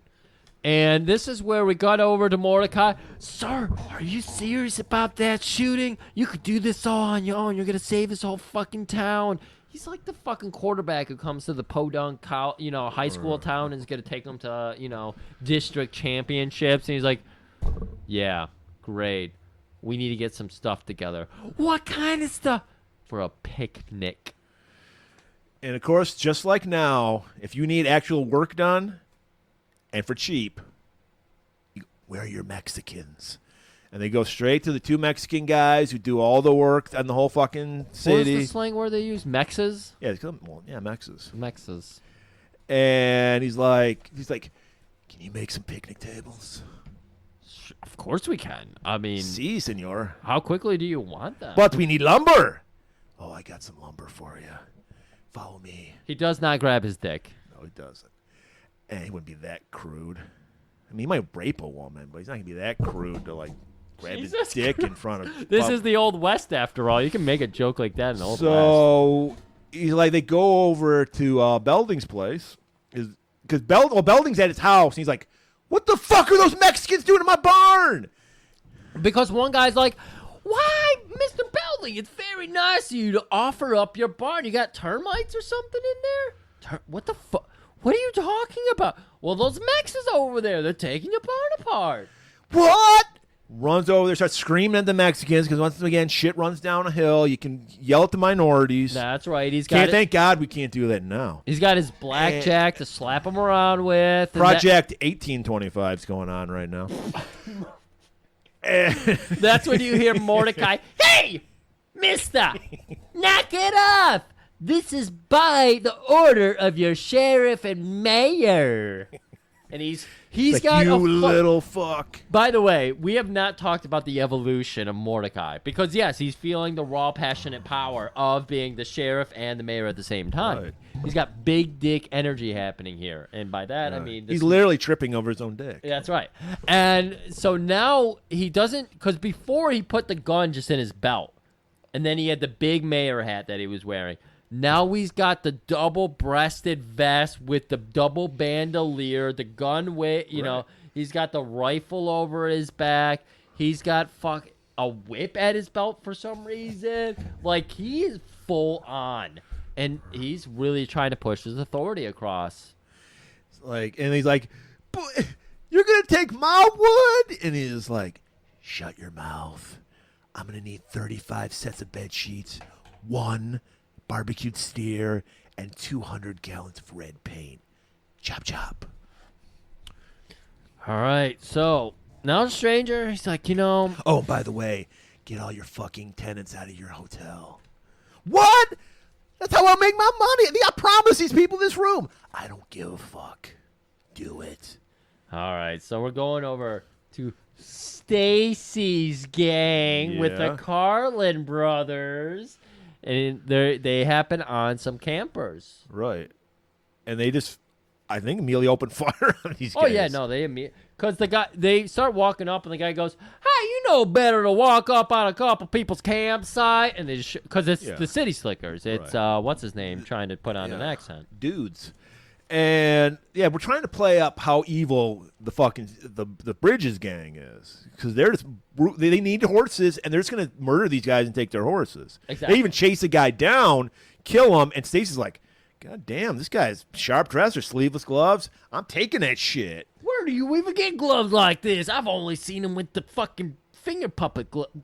What is going on? I don't know. It's been so long since I've been in prison. What's going on? So, all right. So now the guys who run Lago are getting together because they're getting pissed off with this stranger guy. They're like, he's actually acting like he runs this town. We run this town.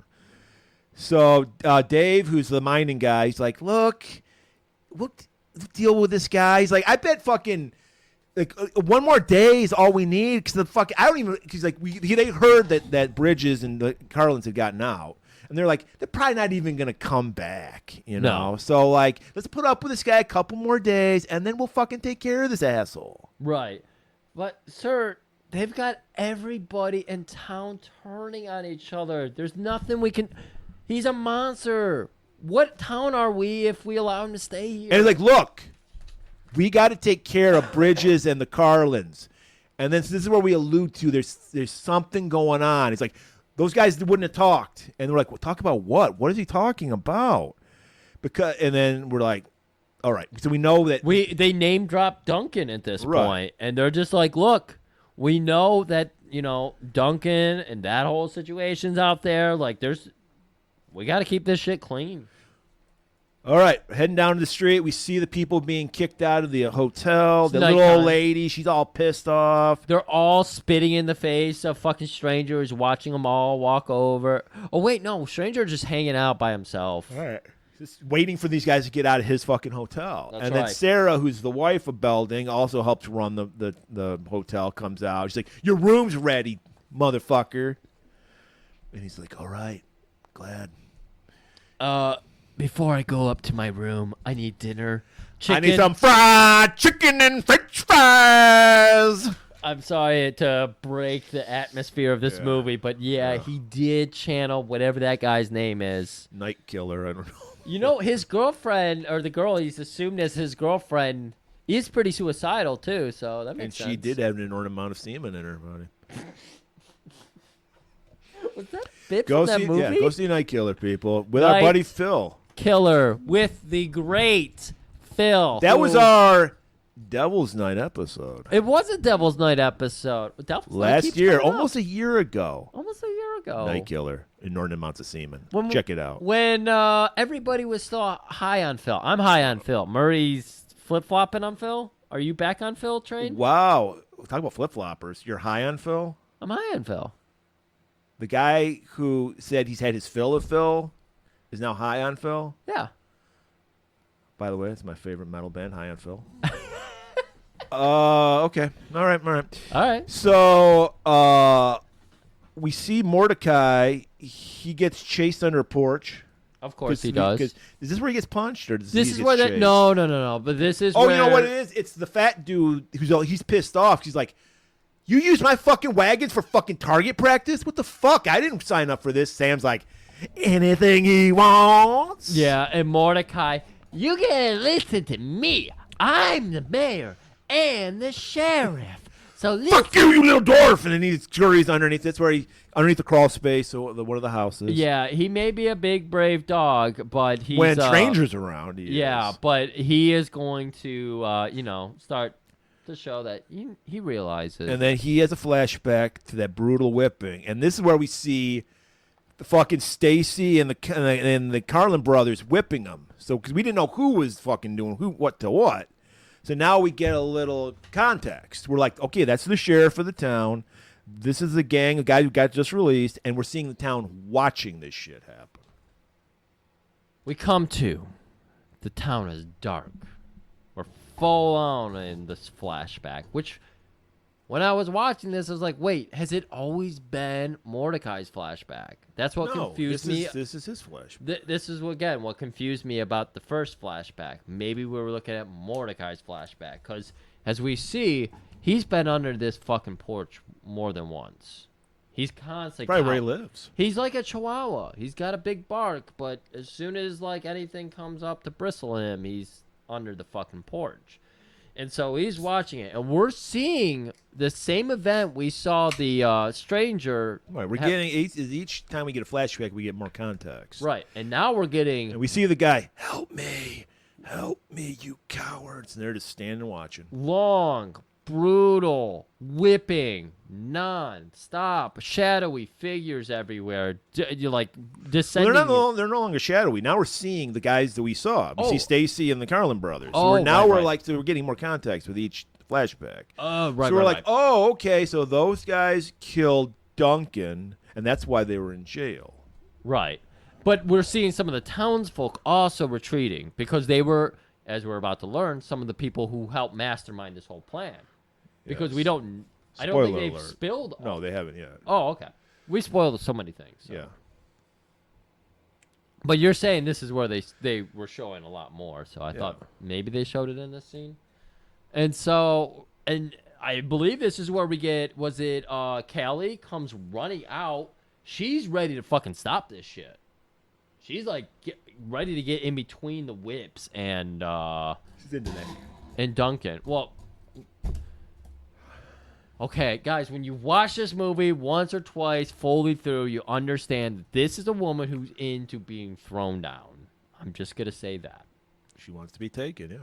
She wants to be taken. Manhandled, if you will. She went and saw that fucking movie Taken and thought it was about to gonna be a girl into the same woman into the same kink she is, and that. So she's the one. She's like you said. She's like, I thought this town. I'm looking for a man in this town because there are no men in this town. No, not a single one. Come All back. you motherfuckers are gonna watch this man be brutalized on your This is street. a nice segue because we end that scene with Callie, and then we begin with Stranger going, "Get me, Callie. I want her come for dinner." Or does he go? He goes to Callie's, right? Isn't he just standing in her room or some shit like that? And she's like, "What the fuck are you doing here?" He's like, "Oh, I thought you'd like a little fried chicken and French fries." And she's like, "Fried chicken? All right, stranger. I mean, I don't like what you did to me a couple of days ago, but fried chicken, I can't turn that down." I feel like Callie was coming at him with a gun again because he catches a gun from her Oh, hand that's true. and wrenches it out of her hand. But I think he was like in her room, and she pulled a gun on him. I might be misremembering. No, I this. think you got it right there. Okay. I think he barged into his room. Because she's like, "What the fuck are you doing here, you rapist?" And he's just like, "Thought you'd like some dinner." well, he And- owns the town. Yeah. At this point, he owns the town. So again, never mind.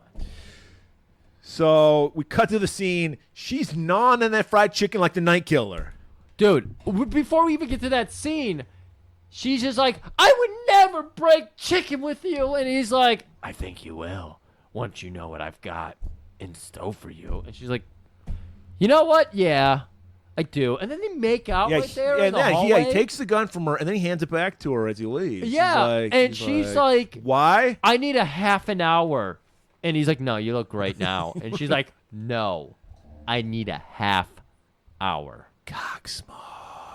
She had to go release it a little bit? No, she's under the influence of that. Yeah, that's what I'm trying to say. She's huffing the smog. She was trying to get away and try to get her wits about her. Yes. Okay, that's right. But it's too powerful, and she can't deal with it because she used to want to be in control. So she goes back to her room and she gets on her fucking very best Jesse Ventura boa and earring and headwear. And then we cut because she's like, I'm a lady, and then she's like fucking gnawing on these fucking chicken bones and shit, picking her teeth. She put on her fucking Robert De Niro and Angel Heart nails and everything. She's clawing at a fucking boiled egg. So that's the joke, she's a lady and she's eating like a fucking pig. Lady. All right, so we're back out to the Carlin brothers. They're riding these horses to their death. One horse, they're basically with these scenes are showing how dead set Stacy is to get revenge. Like they're like pushing these horses to the max.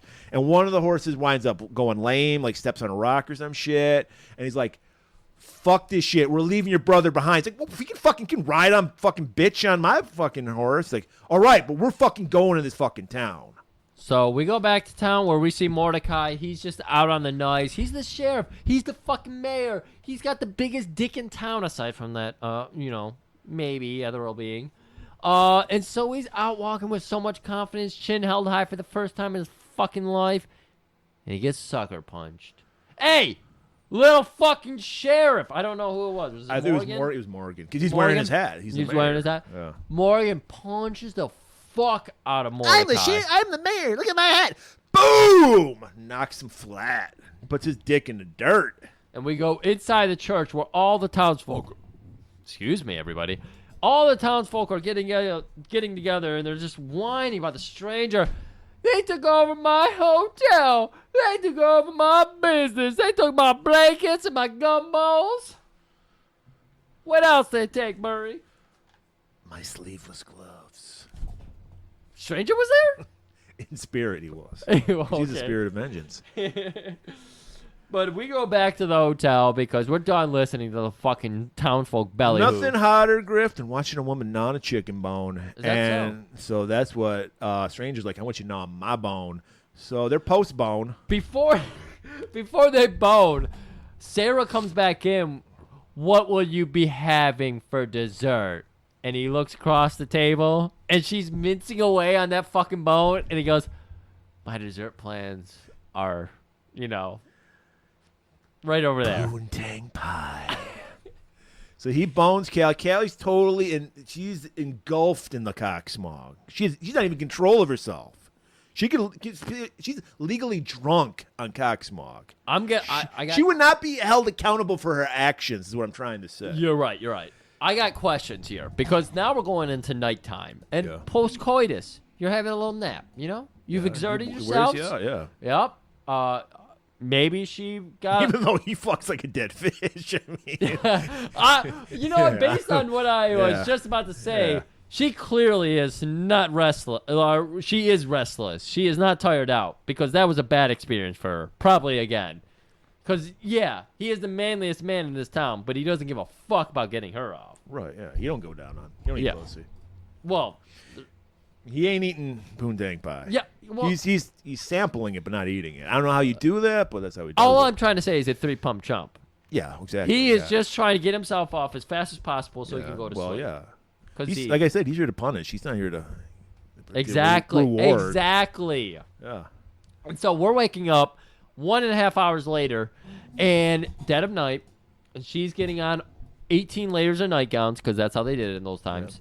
And she's going to sneak down those stairs. Well, no, because we realize a plot is afoot, and she's in on it. She was in on it. Yeah, she was in on it. She knew what was going to happen. So maybe in that half hour... So she sneaks out and passes by all the townsfolk with, like, fucking billy clubs in their hands. The elite. The people who have something to lose here by this fucker who's taking everything. We got to play up the fact that the mayor has been fucking Callie until now, and he's jealous as fuck of strangers. He hates stranger the most. Right. because he's like, I thought you were my girl. She's like, hey, you fucking girl, you pussy motherfucker. All we'd have to do is put some effort, maybe eat that puss once in a while, and show a little bit come more on, than 3. Griff. We were just talking. Yeah, I This is understand that. 1800s puss. But even more than 3 pumps, and this guy could be golden. I mean, yeah. There is a big bar. So these guys are speaking quietly and carrying a big stick, and they pummel the fucking bed that Stranger's in. But the Stranger ain't in that bed. He knew what was happening. A great cut away here by Clint, because we just see him outside the window on the little fucking balcony he's got outside there, and he's lighting a stick of dynamite with his cigar. And just tosses it nonchalantly and just walks away. These guys are like, it's dynamite! They run out. Boom! Blows the fucking hotel up. It's beautiful.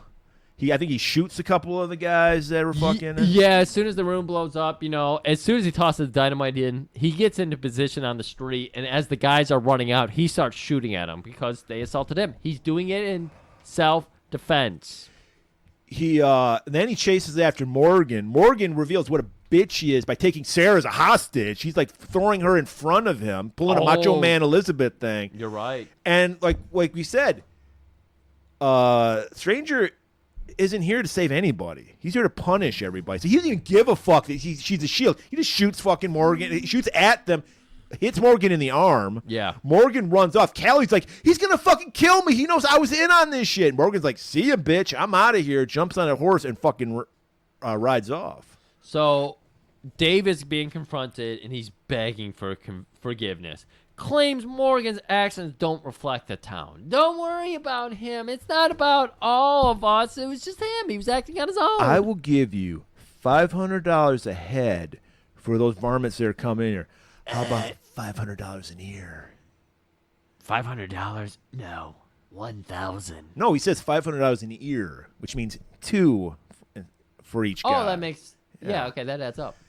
And he's like, what? That'll be a fucking $3,000. I listened to that part. Yeah. Okay. And then I think isn't this where the fucking there's a moment where the preacher's like, this is horrible the way you're kicking all these people out of the hotel. So where are they supposed to go? We're supposed to give them refuge. Well, I think the church would be a great place to give them refuge. That was like a scene. Yeah, and then he's just like, well, I'll be happy to charge him not a penny more than the hotel does. Yeah, because that was... So this further saying what pieces of shit these people are. Again, this is what confuses me, because I know Clint is a conservative, and they're all about the business and everything, and they hate fucking brotherly love and all that bullshit. And the preacher steps up, because this was the hotel scene we talked about a minute ago. Yeah. And the preacher comes up to him. What are we supposed to do about these people? They're all my brothers and sisters. They're your brothers and sisters. He goes, they're not my brothers and sisters. Are they your brothers and sisters? And the preacher says, of course they are. Says, great. Well, you have a house.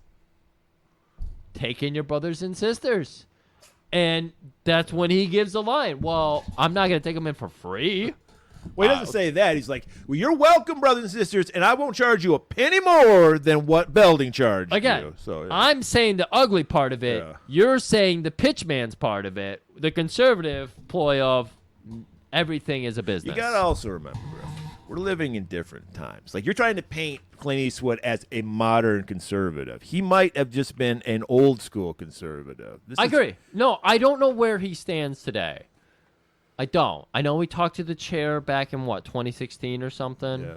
Or Whenever 2000... it was when Obama was running, because it was supposed to be about Obama. Yeah, so it might have been like 2008 or whatever. But still, it's like they have this mindset of just like always eye for an eye and equal. Well, yeah, that's what it's about. It's about Old Testament justice. And I that's find what this character is. Yeah, and I find that to be pathetic in real human beings. But in a movie You wouldn't want revenge on somebody that did you wrong? You would turn the other cheek? What if somebody killed your sister? Would you be like, that's okay? I mean, I'm not going to try to kill them. If you had the opportunity? You don't want to go to jail. If you had the opportunity, would you? That's a good question. That's a hard line of motivation, though. And it wasn't an accident. It was murder. It wasn't like a car crash or something. Yeah, you say that's a fucking hard one. See? Well, these are slight indifferences, though. These are the moral parables we go through. Yeah.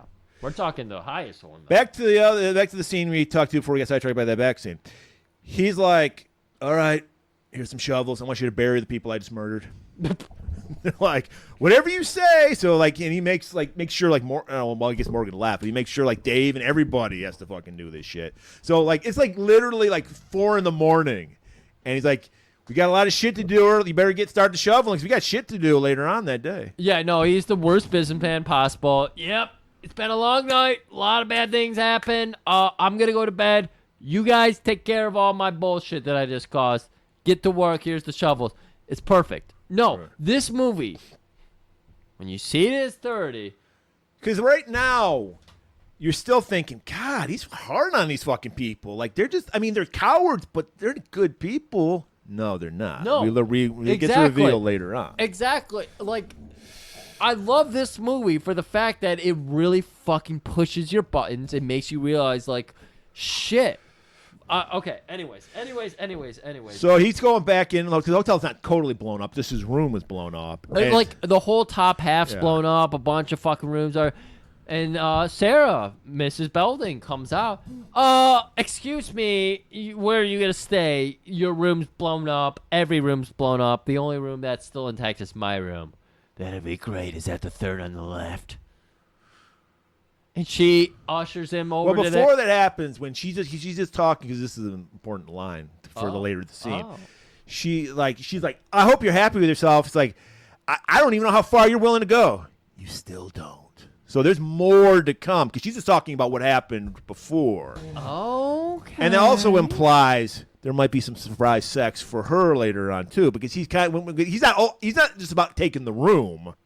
He's just like, he looks at her like a little twinkle in his eye. She's like, because she's like, "Oh, I know you don't want just the room," because she knows what happened to Callie. So she's just like, "No fucking way, motherfucker! You're not fucking me." He's like, I mean, we're essentially going into that scene. So yeah. He goes into the room. He just pops out on the bed, tilts his hat down like, "I'm going to bed." Got his fucking dirty Rick James boots on, grinding it into the bed. Dude. Oh man. And she's just like, "You did not just fucking do that on my bed." She's cowering in the corner, by the way, because she's like, "I know what you did, Kelly. You raped her in front of everybody." And he goes, "Mordecai watched. He said it was a great show." He said he would film it if he could. He said she liked it. That's right. He said she came 3 times. And she's like, "Well, you're not doing that to me." "I'm not interested." "Oh, whoa, ma'am. I'm tired. I'm going to bed. And besides, even if I had the energy, if I had enough fried chicken in me, not interested." Pancake ass. That's what got people back in the fucking 1800s? Pancake ass? He doesn't want it. That's why he's not interested. Well, that's what's interesting. You know what? I never thought about that. Because obviously we know about some of our more recent times, 80s and 90s being a tit era. Now we're in the leg and ass era. Yeah. What was it in the 1800s? Ankle. Remember, they were all covered up. Remember? Yes, that's right. It might have just been ankle. They might have been so deprived that she had Griff ankles, so he was God not damn interested. it! Don't even. We're gonna build this up to the point where we can release a Griff ankle calendar and people pay $20 for it. Guys, they were in the 1800s. I'm sure make that because happen. they were into ankles. Everybody's got some kind of kink, ankle kink. We're gonna need some help for 12 whole pictures, though. So she's doubly insulted. She's like, "You don't want to rape me? You fucking pig." What did she get, a knife and comes at him? She got a pair of scissors. And comes at him. And he's just holding her bag, just laughs like to himself. He's like, "Oh my God, this dizzy broad." And she just succumbs. What's that? That smell, that aroma. I know.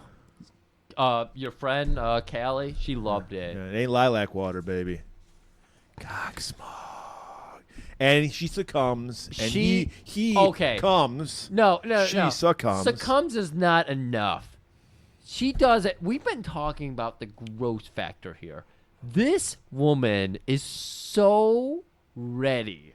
In the smog. You know Morgan's dick don't work. When's the last time she had sex? Exactly. That she is like, "I don't know what's going on with that sweaty hog, but I'm I'm getting the full fucking dollars That's worth. John Travolta, Sweat Hogs. Sweat Hogs. Yeah. So she's like, I'm getting this out. I'm going down on it. I'm fucking riding it. I'm letting you ride me. They had a long night.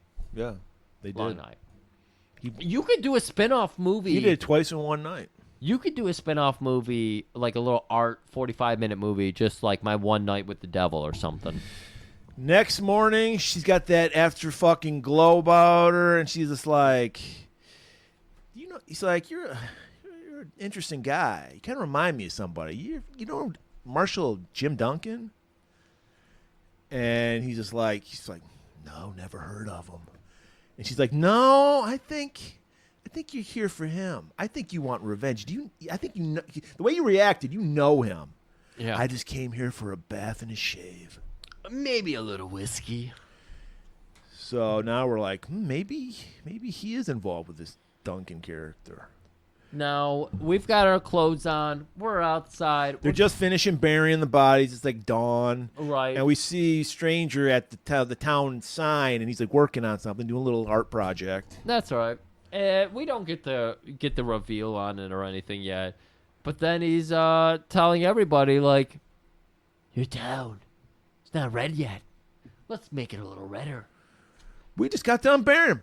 Get to painting. Going full Joker mode.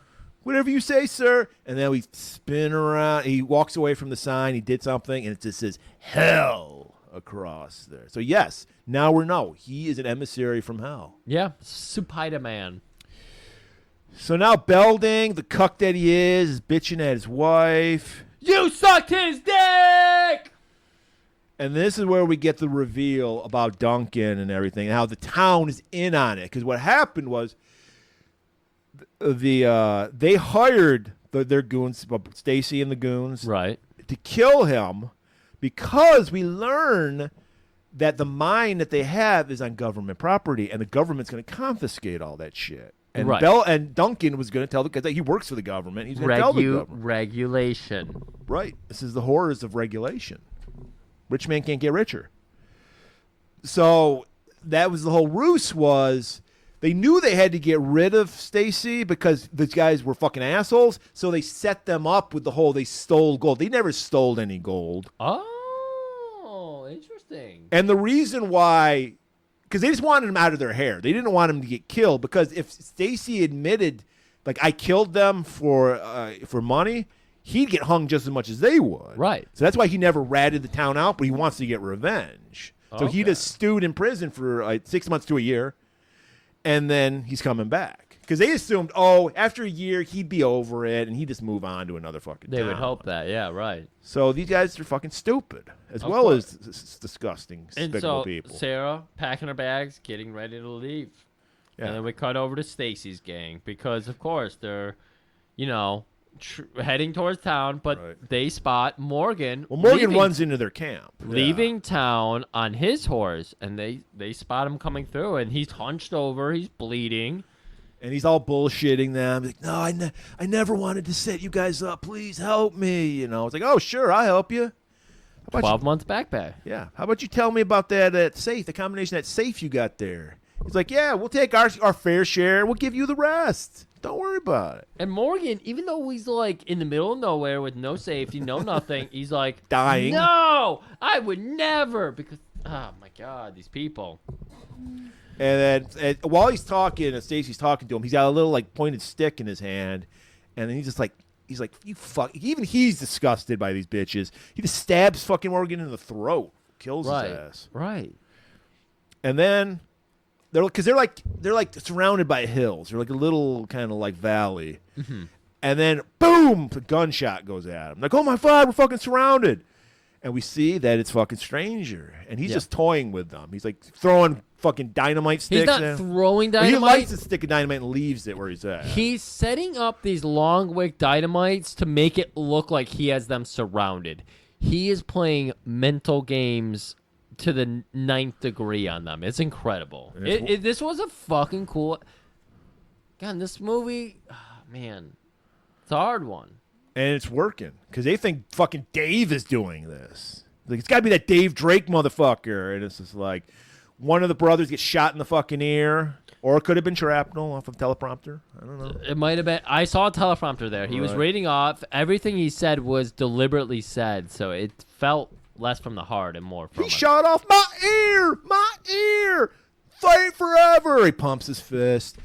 And fucking... Hold on, don't take me off without my shoes. Where are my shoes? Where are my moccasins? And fucking Stacy's like, that fucker's toying with us. And he is. He's just fucking with him. He's like, come down here, you bastard! That's when I knew it was a nod to the old spaghetti westerns. So Strange is fucked with him, goes back to Lagos.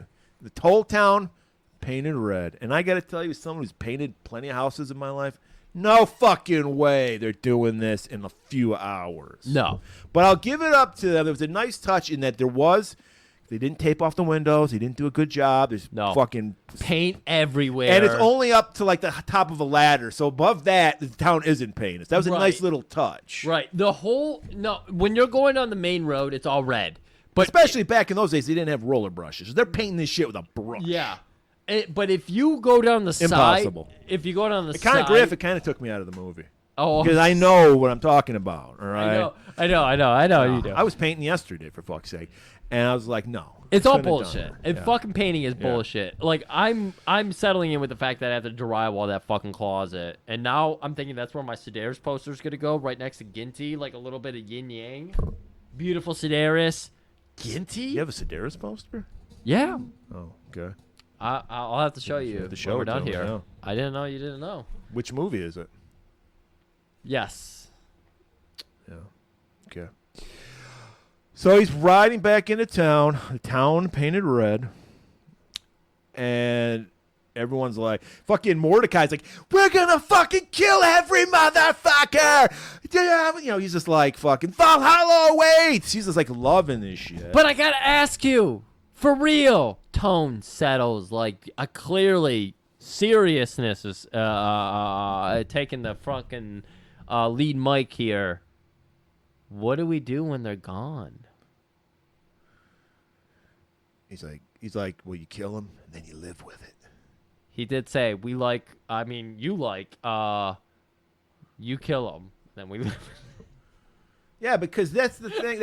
But no, see, now we're getting the moral weight of taking a life. Like, everyone who hasn't done it thinks it's like no problem. If you're a sociopath, it is a no problem. But if you're a person that has a conscience, it fucks you up. Yeah. And so that's like Clint's nod to like, this shouldn't be fun. Yeah. You know? This, in its own way, like, we're still a month out from Schlocktober. 2 months? No, we're a month. It's Month out. October. Yeah. We're a month out from Schlocktober. This is kind of a horror movie.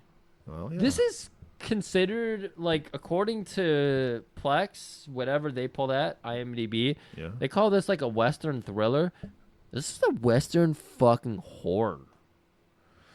So he's like, everybody gets in position. And Mordecai's like, when are you going to give the signal, boss? I'm not.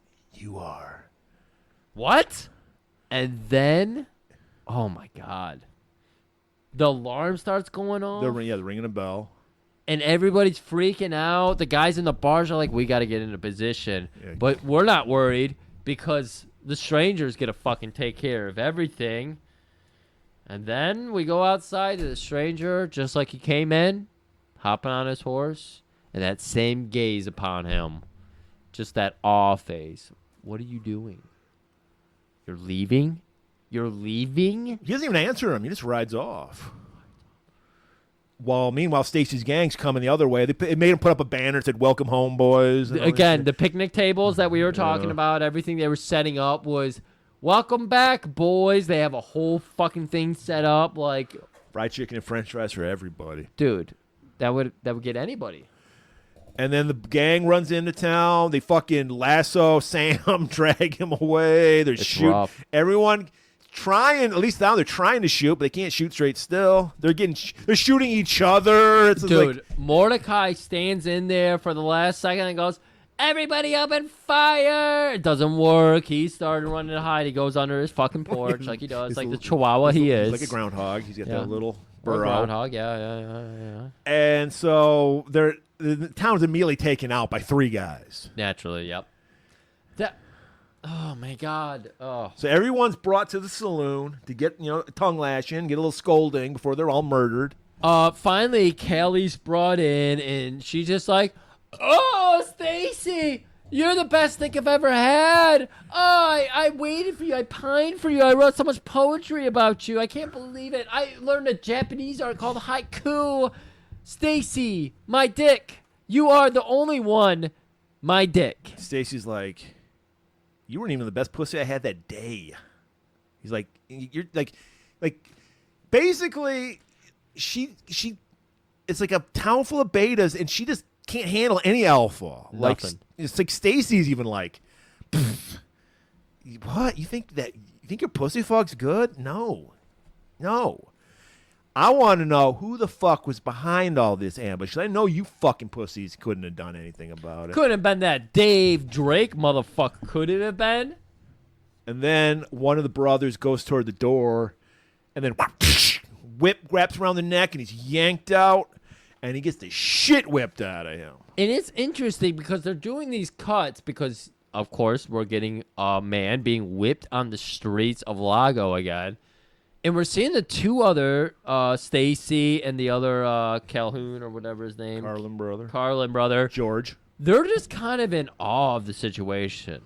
They're hearing the whip. They know a man's being whipped on the street. Well, this is the first time anyone in this town stood up to them. Maybe that's it. Yeah. Right. And so they know nothing. They think maybe it's Dave. They don't know anything about the stranger. Yeah. And so they're just like, what the fuck is going on? So they go outside. They see the brothers whipped to death. They force everybody outside, surround the body with the townsfolk to kind of give them a protective barrier. And then 2 sticks of dynamite just flop down near their feet. And like, holy shit, run for cover! Right. So, of course, all the townspeople fucking panic. Yeah. Well, they scattered like the roaches they are. Exactly. And then it were duds. He's just fucking with them again. And then one of the brothers is like standing underneath a building, and then whip grabs his fucking neck. Yeah, even before that, they're ready to run, but their horses are gone.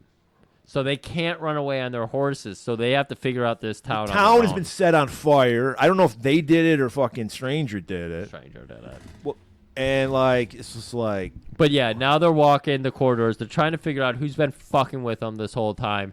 That's when the one is walking under like a hangover porch, and he gets fucking noosed. With a billow whip. With the billow whip, yes. So he's dead. Fucking Stacy's freaking the fuck out. Help me. Why can't your victory be my victory? A lot of ASMRs happening here. Yeah, a little too much for me, dog. And then we see he's like looking around, searching around. Stacy is walking down the empty street with the burning rebel. And this is where we get the classic fucking draw kind of scene you see in every Western. Thank you. So like we see in the background, the stranger just walks out, and fucking Stacy goes for his gun. Boom! It's shot out of his hand. And then I liked it. There was no drawn out thing. He just fucking fills him full of lead, just fucking kills Stacy. Everybody in action, please understand why this movie is very complex. Yeah, honestly, that's what we do. We're a complex show. We do complex movies. But this is a good action scene. We have actually built it up in our heads, and you gave us something. I don't need to see a back and forth and some kind of 8th level jujitsu bullshit happening. I just need to see an action scene in its rightful place that ends. And then we also forgot to mention Dave gets killed by Stacy in the shootout they were having, but because he tries to escape with the money and shit. 'Cause he's a bitch. So now Belding's the only guy left, and he tries to take a pot shot at fucking Stranger, and he gets fucking. And then Mordecai balls nuts up, and shoots him. That's right. And then we see Mordecai's like fucked up by it. He's got to live with it now. Because he thought it was going to be awesome. We were going to have fun killing people. And he's like, fuck. I don't like this. Yeah, this feeling. I don't know. This almost feels like a blaxploitation movie because Mordecai was chosen by the devil himself as one of the good ones. He was. So it feels a little weird. Next morning, Stranger's ready to head out. Sarah's getting ready to leave the town. She's like, fuck this. Well, there's no town to be living. It's They burned fucking down. burned down. Yeah.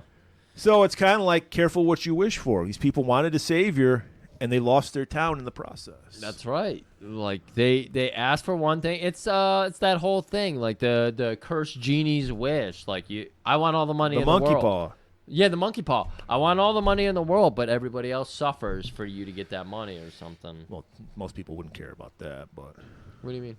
if you wanted all the money in the world, you probably wouldn't give a shit. About Most other people wouldn't care, or the person getting all the money wouldn't care about People that. getting the money wouldn't care. Yeah, exactly.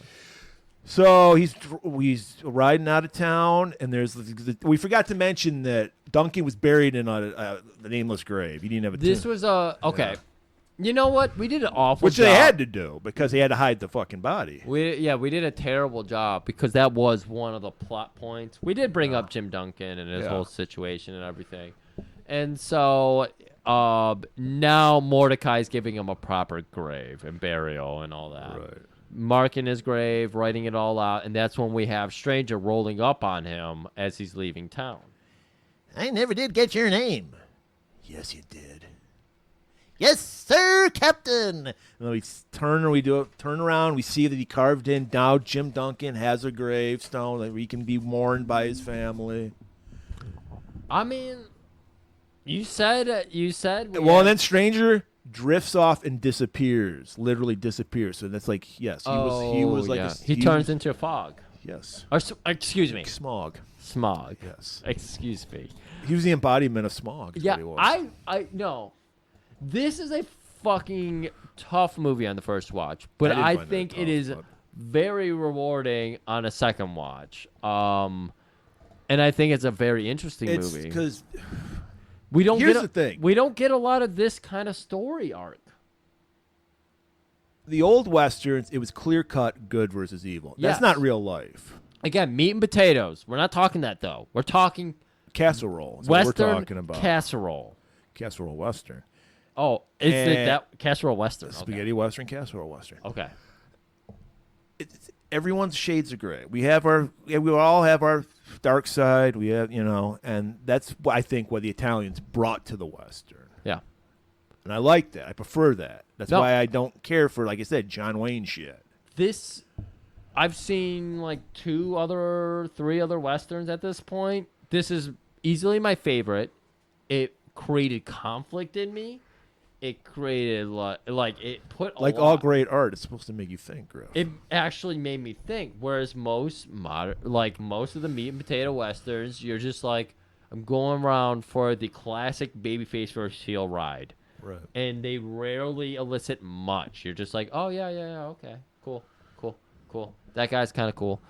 This one is like, that man's a bastard. I hate that guy. I hate that guy. I hate that guy. I hate that. I hate this whole town. It's burning down, and I'm kind of like, should I feel good about all these people suffering? It creates a lot of conflict. Yes, this is you a should. cool fucking movie. Because they watched someone suffer and did nothing. Yeah, it's an interesting movie. It's a witch trial movie. So, all right, we got a supernatural being. Next week, Griff, how do you feel about robots, androids, automatons, if you will? I just want to know. You said that some of our friends are very excited about this Western Week. Well, one of I them want to is. know what they felt about this movie. Okay, I'm sure they'll. I would love to hear other people's opinions. I'm sorry. I'm so interested in people's opinions of High Plains Drifter. Hype. This is a great movie. What was it called again? High Plains Drifter? Is that what it was called? Yeah. Okay. I'm really I'm interested. like getting worried about you. You might have like early onset dementia. Oh, Griff. god damn it, dude. You know I have dementia. Did you get hit in the head with a baseball a lot playing baseball? Yes, I've had bang doors closed on me. I've been hit in the head with baseballs. Yeah, I don't know. I've been dropped on my head. Oh, okay. But yeah, I'm so sorry. I really do want to know because this movie fascinates me. Okay. And we don't always have that. We have interesting movies. You weren't that are fascinated by Day of the Warrior? fun. As much as we talked about it for 2-3 hours last week, yes, I was interested.